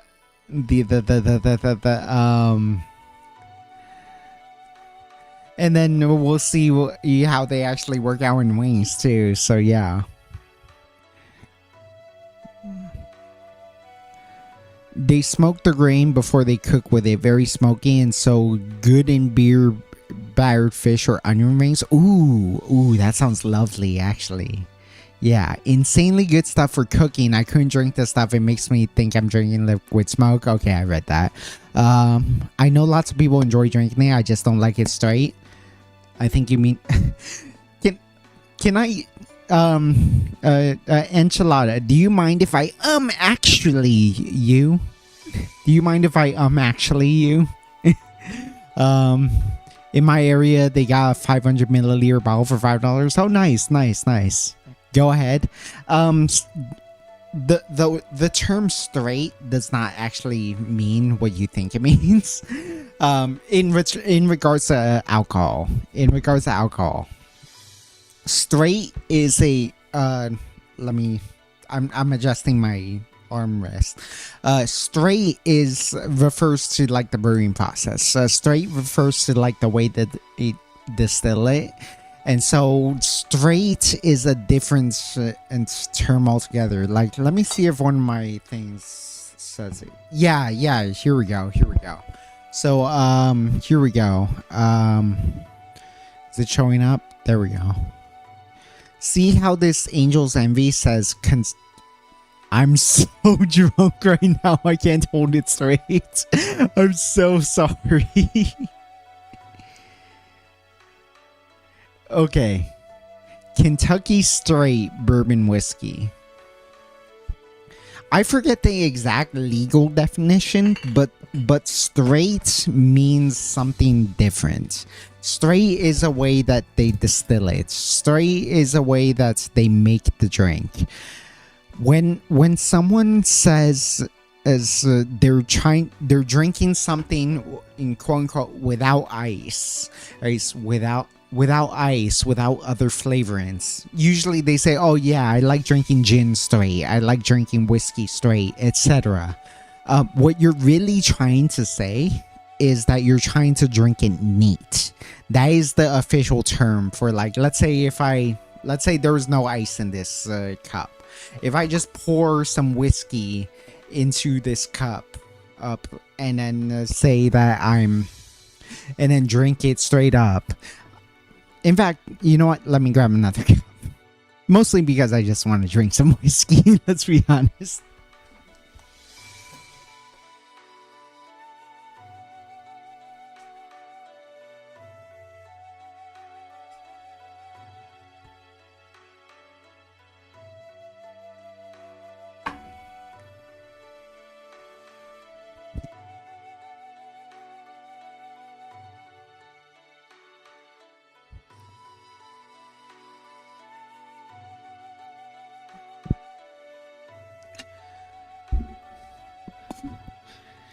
If I were to take this empty glass and then just pour myself some whiskey, Some of this delicious Angel's Envy Kentucky Straight Bourbon Whiskey.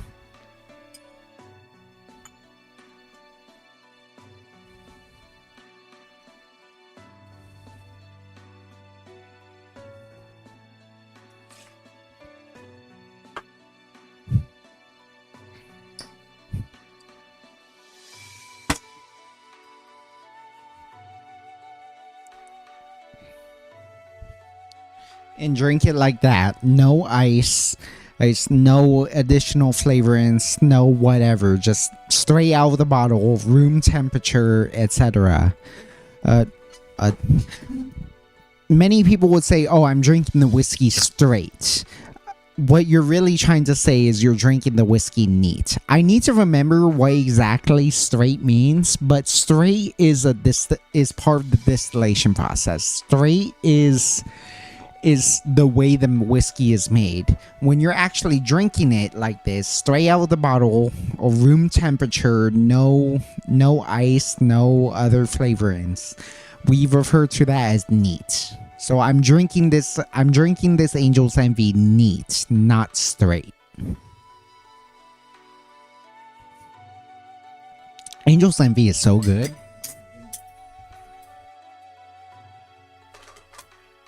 Angel's Envy is really, really good. My goodness.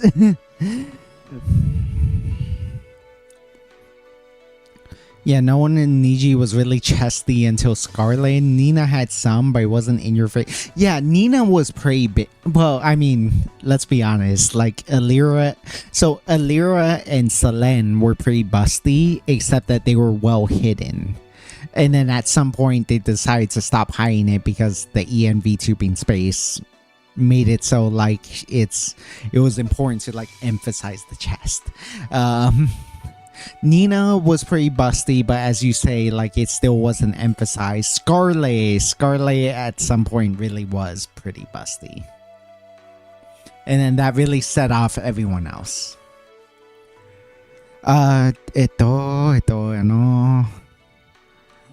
Excuse me.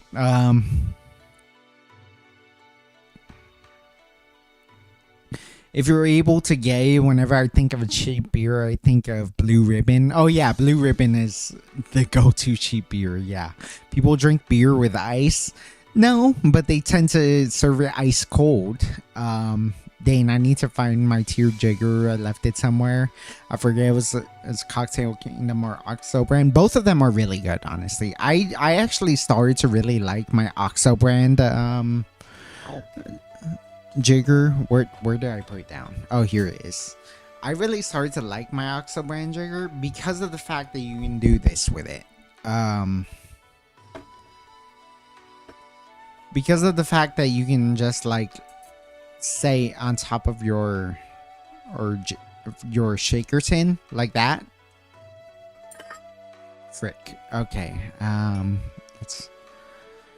Let me try to actually. There we go. Because you can say on top like this, it means that if you put like a syrup in here, like an orgeat, my orgeat is extremely thick. Or like a simple syrup, just a regular simple syrup, and mine is 2-to-1, so it's quite thick.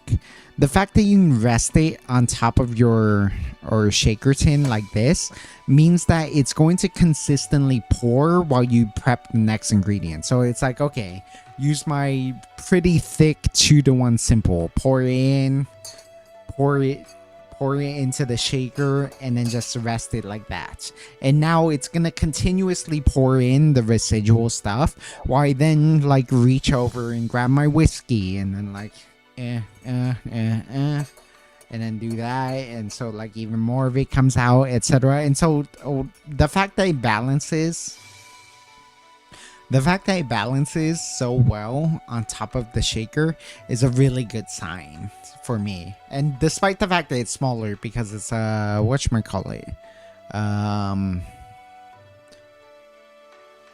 as you can see, like the maximum it goes is 1.5 ounces, so it's like restaurant quality where they're serving to you on like profit margins, and so they kind of cheat you on half of a half of a pour. But even for the home bartender, I kind of like these because of the fact that he does this. And it turns out like it's not just the company, it's not just the restaurants cheating you. There is actual practical reason for it to be smaller. There is practical reason for it to be a smaller pour. And I find that really cool. Like the OXO jigger has become actually one of my favorites.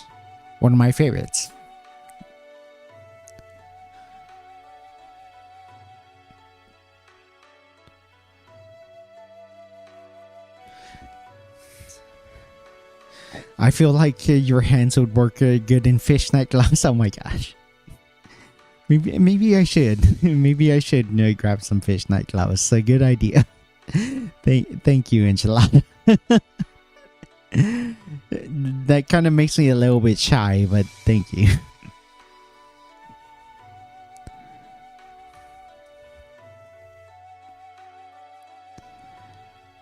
Anything else we should talk about? They're great. Thank you.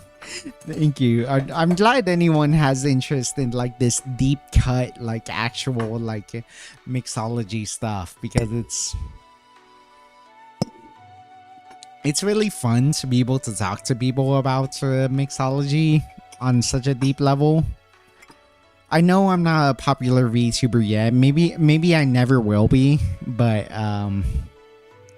it's comforting that anyone listens to it, and I appreciate you all for it. Like I genuinely do. It's why I want to stream every week, because it's like I would be doing this anyways. Like I genuinely would be just mixing drinks for myself, or going to a restaurant or a bar and just like ordering a nice cocktail, ordering some fancy beer,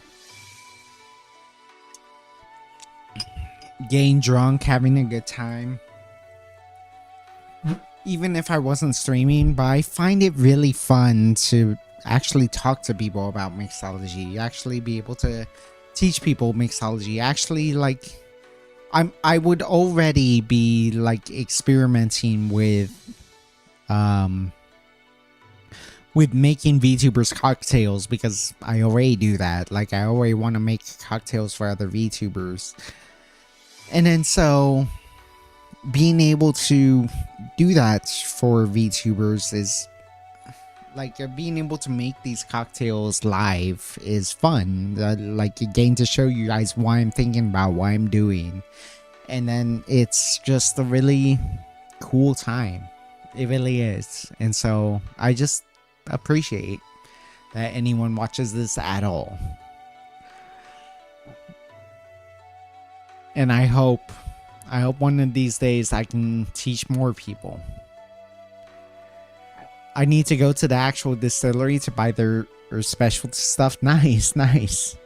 I love finding unique ingredients for mixology. I'm running out of my favorite bourbon. I only have half a bottle left. I used to have 4. Jesus. Yeah, no, I've made a point to try to buy a different bottle every time, because I don't want to pigeonhole myself. I do want to expand my borders.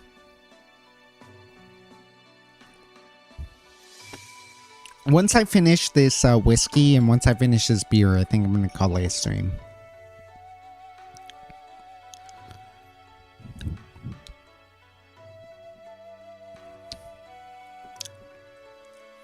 And Angel's Envy is so good.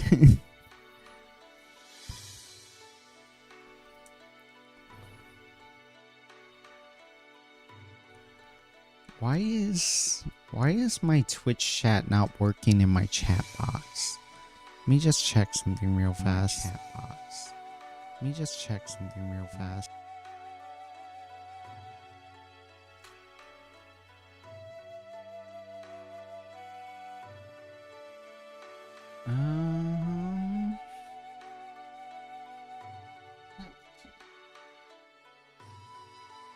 My YouTube chat seems to be working, but I don't know.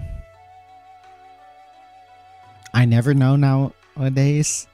Chibidi, if you're still here, can you type something in YouTube chat? Preferably something say so, so I can actually see something.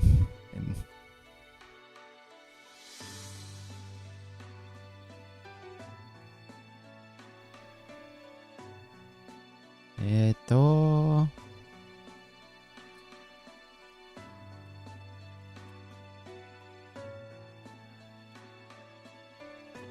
Oh, weird. For whatever reason, my Twitch chat is not working properly. It's very strange. No natsu sakutoku.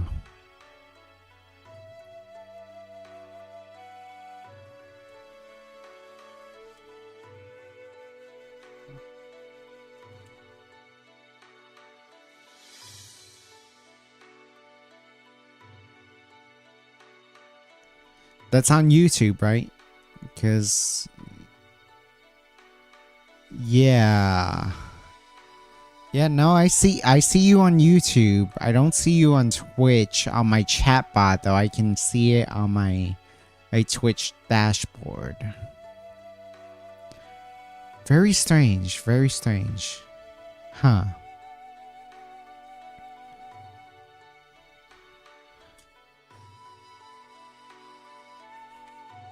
Weird. Very weird. Let me try rebooting it.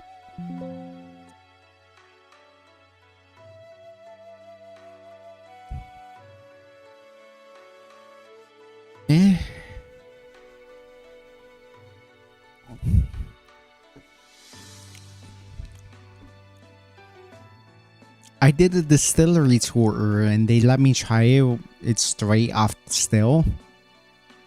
I've never had a cream corn note before.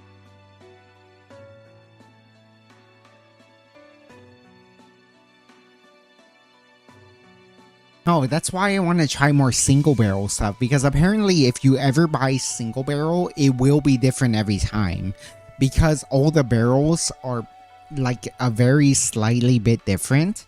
And then so that's why single barrel is so expensive, is because they're more unique flavors.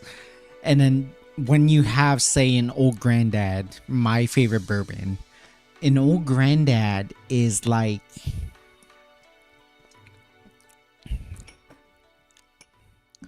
it has a very specific flavor profile, but what the master mixologist does is he takes a bunch of barrels and blends them together into like the barrel they're gonna send to like all the liquor stores.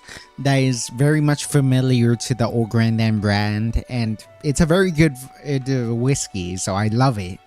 And so they've clearly perfected it. That's my favorite bourbon. And then so they do have a good blend going on. But then like if you were to get, let's say, the Four Roses single barrel, the Old Grandad single barrel, you get insert brand name single barrel. They are in fact taking it from one barrel, which means that it's not filtered out. Which means it's not, it's like I mix together in a way that makes it so that your drink is uniform with what you expect from that product. Like it is its own unique thing, and it will be different every time as they do like mix everything together. And it's kind of awesome in a weird way.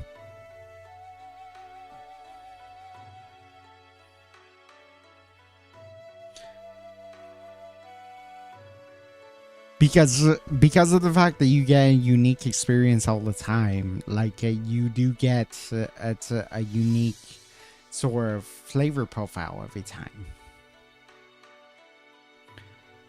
The brand is called TX Whiskey, based in Dallas. They have a set of bourbon that's fine aged in white oak barrels for 4 years. Then 1 year aged in the barrel. They had different alcohol age in it. My favorite is when they finish in tawny port barrels. Ooh, yeah, that's why I love Angel's Envy so much. Is that they finish aging it in wine barrels, so there is a wininess to it. That's really pleasant for me. And that's probably where like the jam comes from. The really like mashed up fruits flavor comes from.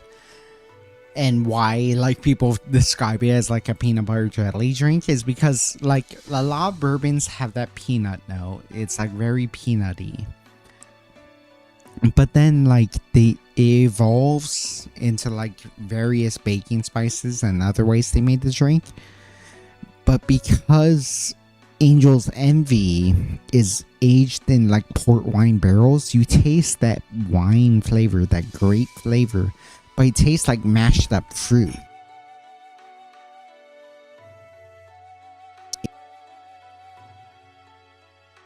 It resembles like a fruit paste. And then you get those peanutty notes that is available in all bourbon. And then you get that mashed up fruit. And then that feeds into this idea. It's like, oh, it tastes like a peanut butter and jelly sandwich. And it's like, ever since someone described it to me like that, I can't unsee it that way. And it's really funny.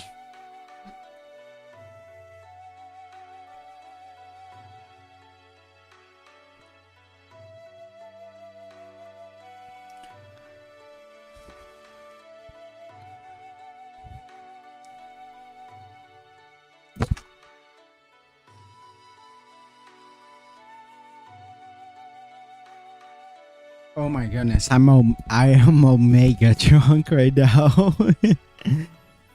I need to try Angel's Envy then. It is a bit pricey, but it's really, really good. It truly is really, really good. I recommend it. So whenever you get the chance, try some Angel's Envy. It's a bit pricey, but it's so worth it. It's really delicious.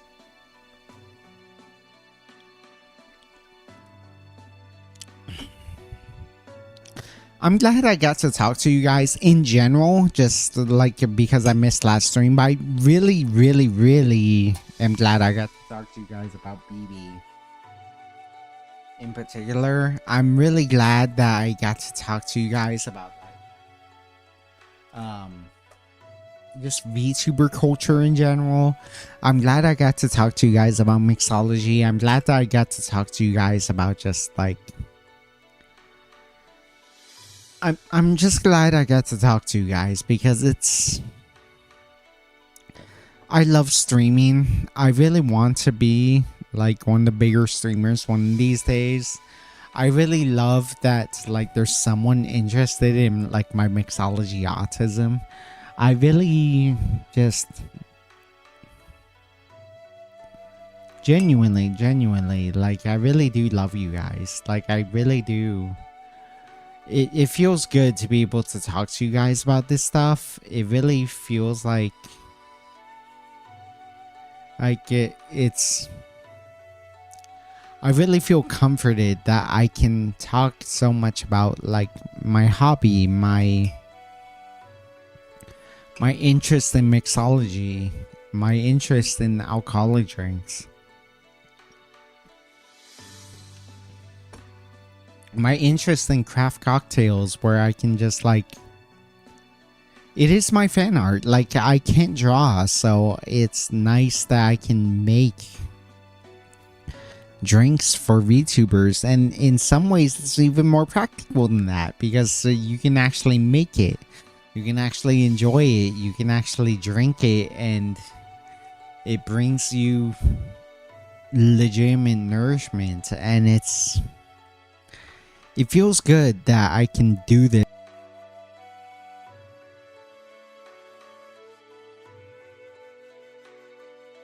Anyone who watches me, and I know it's a very niche and very deep cut thing to like talk about specialty beers or specialty cocktails or specialty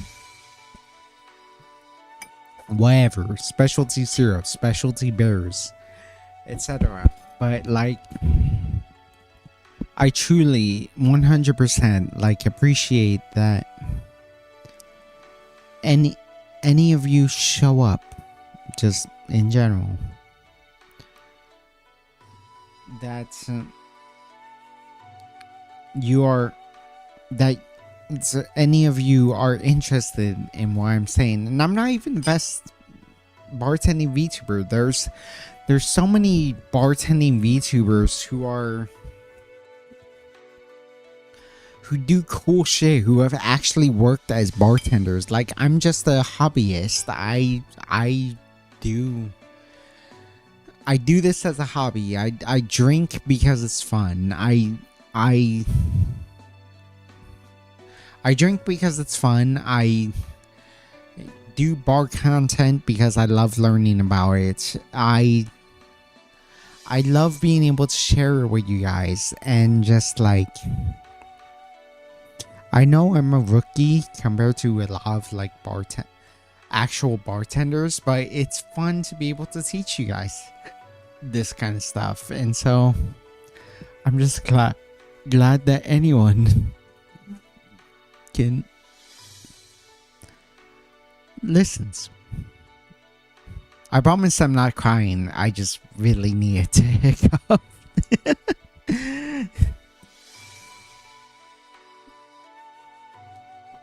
I drank way more than I expected to, so like my my the hiccups are kind of fucking up my accent and the way my voice sounds. So I promise you, like, I'm not actually about to cry. It's just I drink so much that I'm a little bit. I'm starting to get a little bit weird. I'm sorry it's late. Don't be sorry that you were late, Shibidi. It's not your fault. It's my fault for not like it's my fault for not like starting on time, because I decided to cook some shrimp scampi before I started. And like it took me so long to actually finish it, because I had to peel it and then I had to cook it right, and it's my first time ever cooking shrimp, so I wasn't sure if I cooked it right and all that. It turned out really good, except for the fact that I burnt some of the pasta. So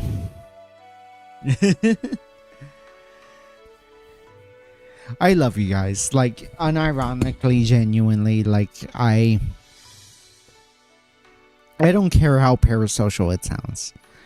I don't care, like, if it's weird for me to say. Like, yeah, I don't care if it's like,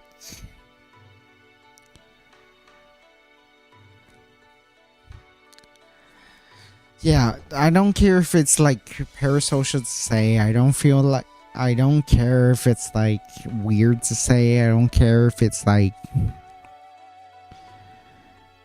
crazy to say, etc. But I truly love you guys for supporting me.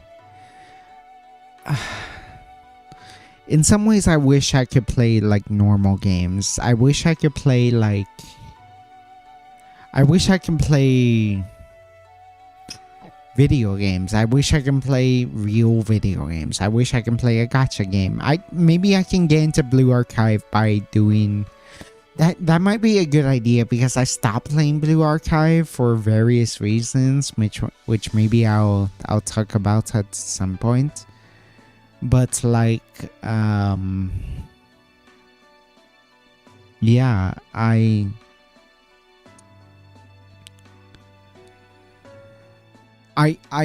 miss being able to stream Blue Archive. Genuinely, I miss being able to like game. Genuinely, I miss being able to talk about. I miss being able to be like a normal VTuber, because of the fact that, like,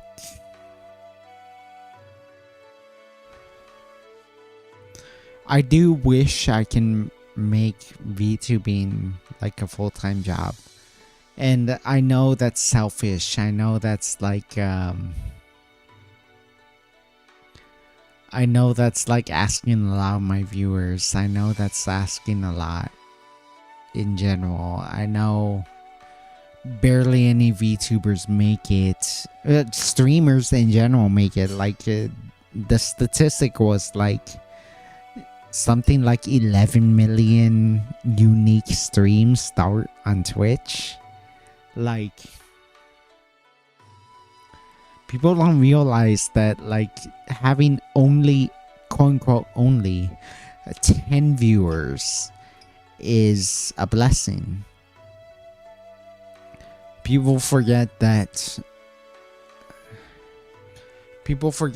only 10 viewers puts you at like the top 99%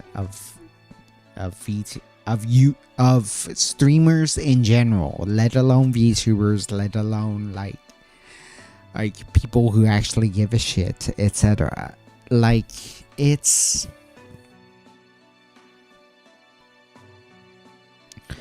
truly is cool that like anyone gives a shit about what I'm doing.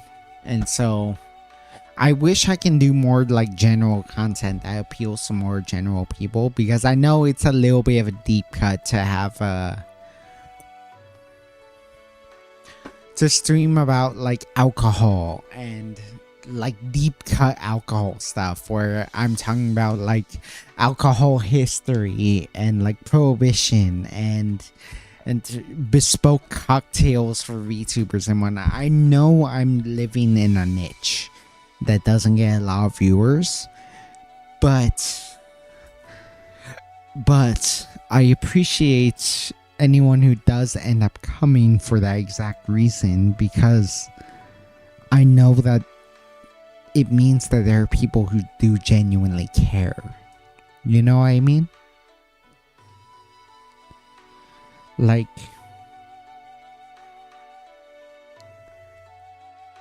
it might be a small percentage of people who happen to be both a VTuber fan and a mixologist fan.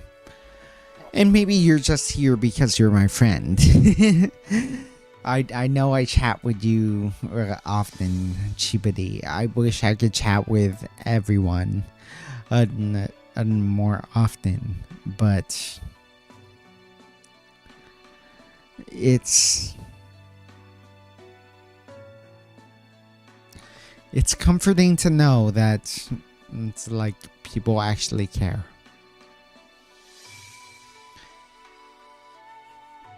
And so it's comforting to know that like I don't waste my time on my Monday nights, as opposed to like doing what I used to do, which was go to a restaurant, get super drunk and spend tons of money going to a restaurant or going to a bar and hanging out with strangers. I'm glad that I have a few regulars like you, Chibadi. I'm glad that I can share my love for mixology with anyone at all. And I'm glad that even if it doesn't translate to stream views, like concurrent viewers, that like people do care enough. I remember I've only gotten viral twice, but when I went viral twice, it was because I made something so good that wasn't a fan art. And I know like people love fan art, both of the SFW and the NSFW variety, for various VTubers. Like the big example is Nimi Nightmare. Nimi Nightmare was a big VTuber in a past life, and then she's now a VTuber again nowadays. And I made her a cocktail, and that actually did go viral because so many Nimi fans were really excited to see alternate fan art of the non-drawn variety of the cocktail I made for her, because that was very different. And then the way that EP Sleepy fans and like unfortunately, I don't watch a lot of Nimi Nightmare. I do watch some of her because she's genuinely amazing. She's an awesome VTuber. But like Nimi Nightmare, or like the fact that she saw it and liked it. She didn't even retweet it, but she liked it, and that helped the algorithm to let Nimi Nightmare fans see my tweet for her and go fucking off on it. And then also just like my EP Sleepy, where I actually do go out of my way to watch her VODs. I go out of my way to support her in her tweets and her Discord and whatnot. I go out of my way. It's EP Sleepy is my current Oshi, and I don't throw on the word Oshi lightly. I'm not like other people who will say a VTuber is my Oshi because I happen to like them. I am a very strict Oshi believer, where I say you can only have one Oshi at a time, and then like really push them as hard as possible as you support them. And so like EB Sleepy is very much my Oshi right now. BB is so good that like I genuinely think that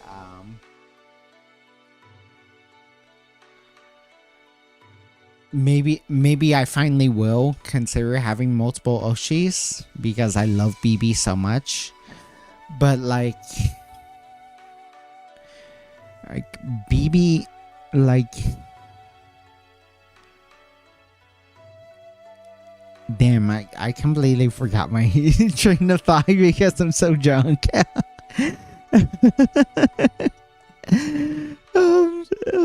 Where was I? Fuck. I'm so fucked up right now. I'm so sorry.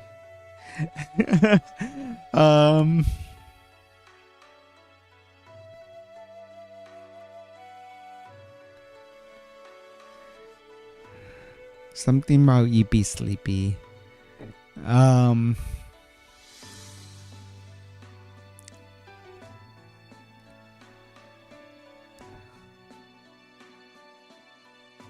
Yeah, I just want to push them as far as they possibly can.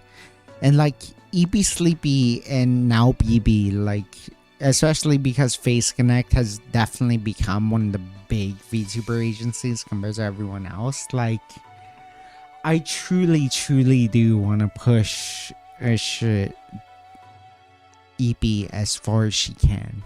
Like, it doesn't matter that she's already popular. I want to push her as far as she fucking can. Because, like, she really is one of the most realist VTubers I can think of. I always appreciate, like, the honesty. Like, there's no reason for them to get super or hyperactive. And like, I'm not saying that like hyperactive VTubers are fake.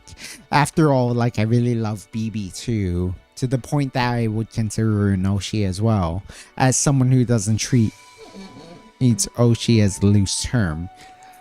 Like,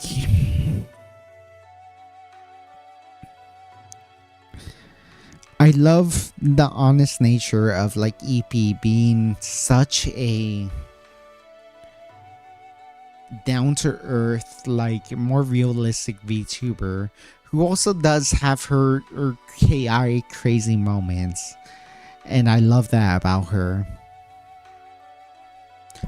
And then also like BB being so honest about her tastes and so honest about her personality that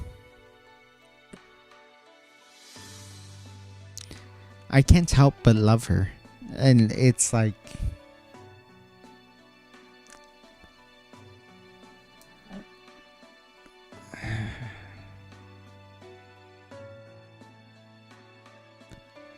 if there was ever a time to have multiple Oshis in like the classic sense, in the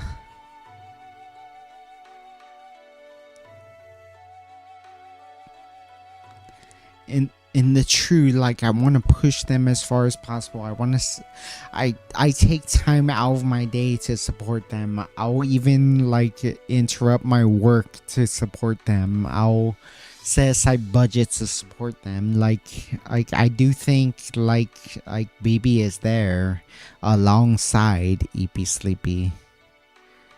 And like I don't believe in loyalty in one company because I don't believe in like telling people to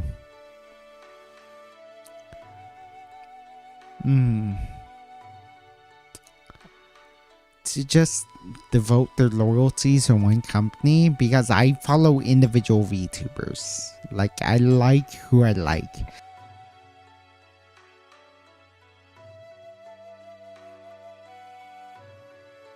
My favorite VTubers, and that's why I've never considered myself a proper Phase Connect fan. But like Phase Connect definitely has 3 of my favorite VTubers right now, and it's like I definitely want to Oshi EP Sleepy. I want to do everything in my power to support her, to push her, as the definition of Oshi actually means. I do want to push BB now, and I usually am a one Oshi only. Like, oh, I don't like the diluted definition of Oshi that has come out with Western VTubing, where it's like, oh, every VTuber you happen to like is an Oshi now. Like, no, I actually really like BB enough to think that I would push her all the way. I would take time out of my day to like push her to higher heights, etc. Same with EP. And so like that is the only time I actually would, this is the first time in my life that I actually would have multiple Oshis. And like, yeah. Yeah, it's just,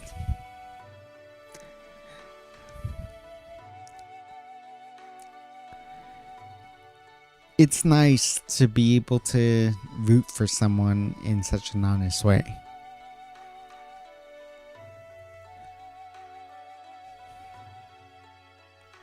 That was very rambly and probably very circular logically in a way that I didn't want to. So I should probably end it here. I really need to pee again regardless. So the seal has been fully broken. The seal has been, I've drank so much alcohol that I just need to pee constantly. So thank you really so much for watching all this time. Thank you so much for like just being there with me, so much for just listening to me this whole time. And yeah, it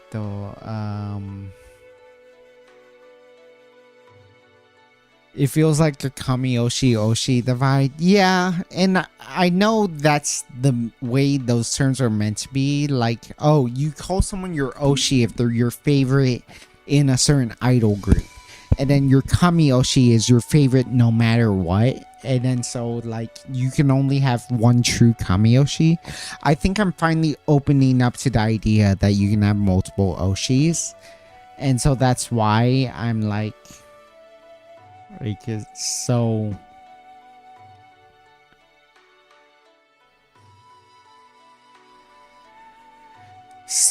like open to the idea of the multi Oshi thing finally, as opposed to just the one Oshi thing. But I still can only subscribe to the one Oshi thing because I can't imagine being Oshi to multiple people, because it just sounds like cheating, you know? So it's like, I don't know. I really don't know. Anyways, I really need to clean some dishes. I really need to like try to sober up a bit. I really need to like just center myself a little bit because I've found myself confused ever since BB because I genuinely truly love. I might be gacha koi, gachi. It's gachi koi, right? I might truly be gachi koi for EP Sleepy. That is to say, I'm like genuinely in love with her, and I know it's a parasocial relationship, so I don't want to like. I don't want to be too pushy on that because I know how dangerous parasocial relationships can be. But like being gachi koi, as long as you can control it, is actually pretty healthy behavior in terms of like, oh, it's a very good motivation for being able to like, you know, support someone and help them succeed in life. And so I'm pretty gotchy for like EP Sleepy. She is such a real person. She's such a real VTuber. She's such a real personality.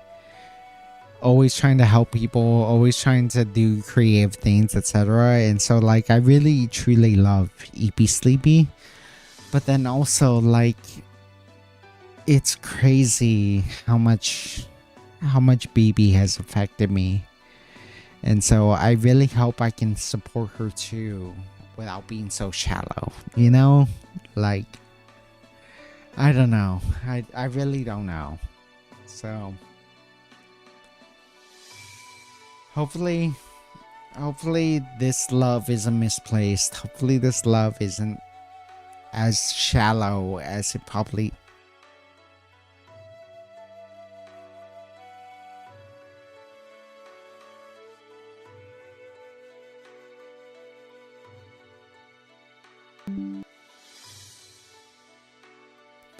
I genuinely don't know what to talk about, but I also genuinely appreciate all of you.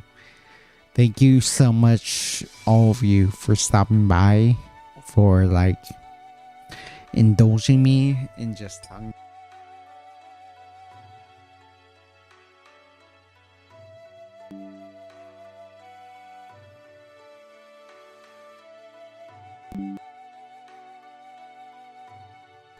Did it cut off on me? And I will see you next week on something. We'll probably make more Phase Saga cocktails, to be honest, because I really do want to make a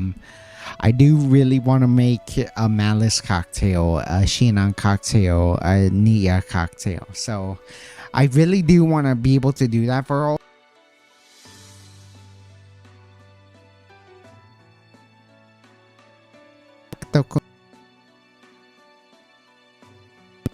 Sakatoku. SAKATOKU NONATSU. Nonatsu Sakatoku. Eventually, I'll probably try to do it today. If not today, then tomorrow. And for the rest of them, if I don't figure them out throughout the week, I will do them next week.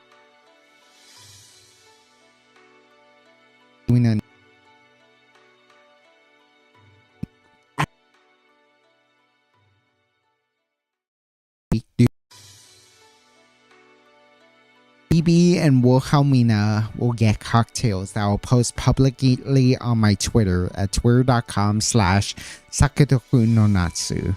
SAKATOKUNONATSU. Thank you so much for listening. Thank you for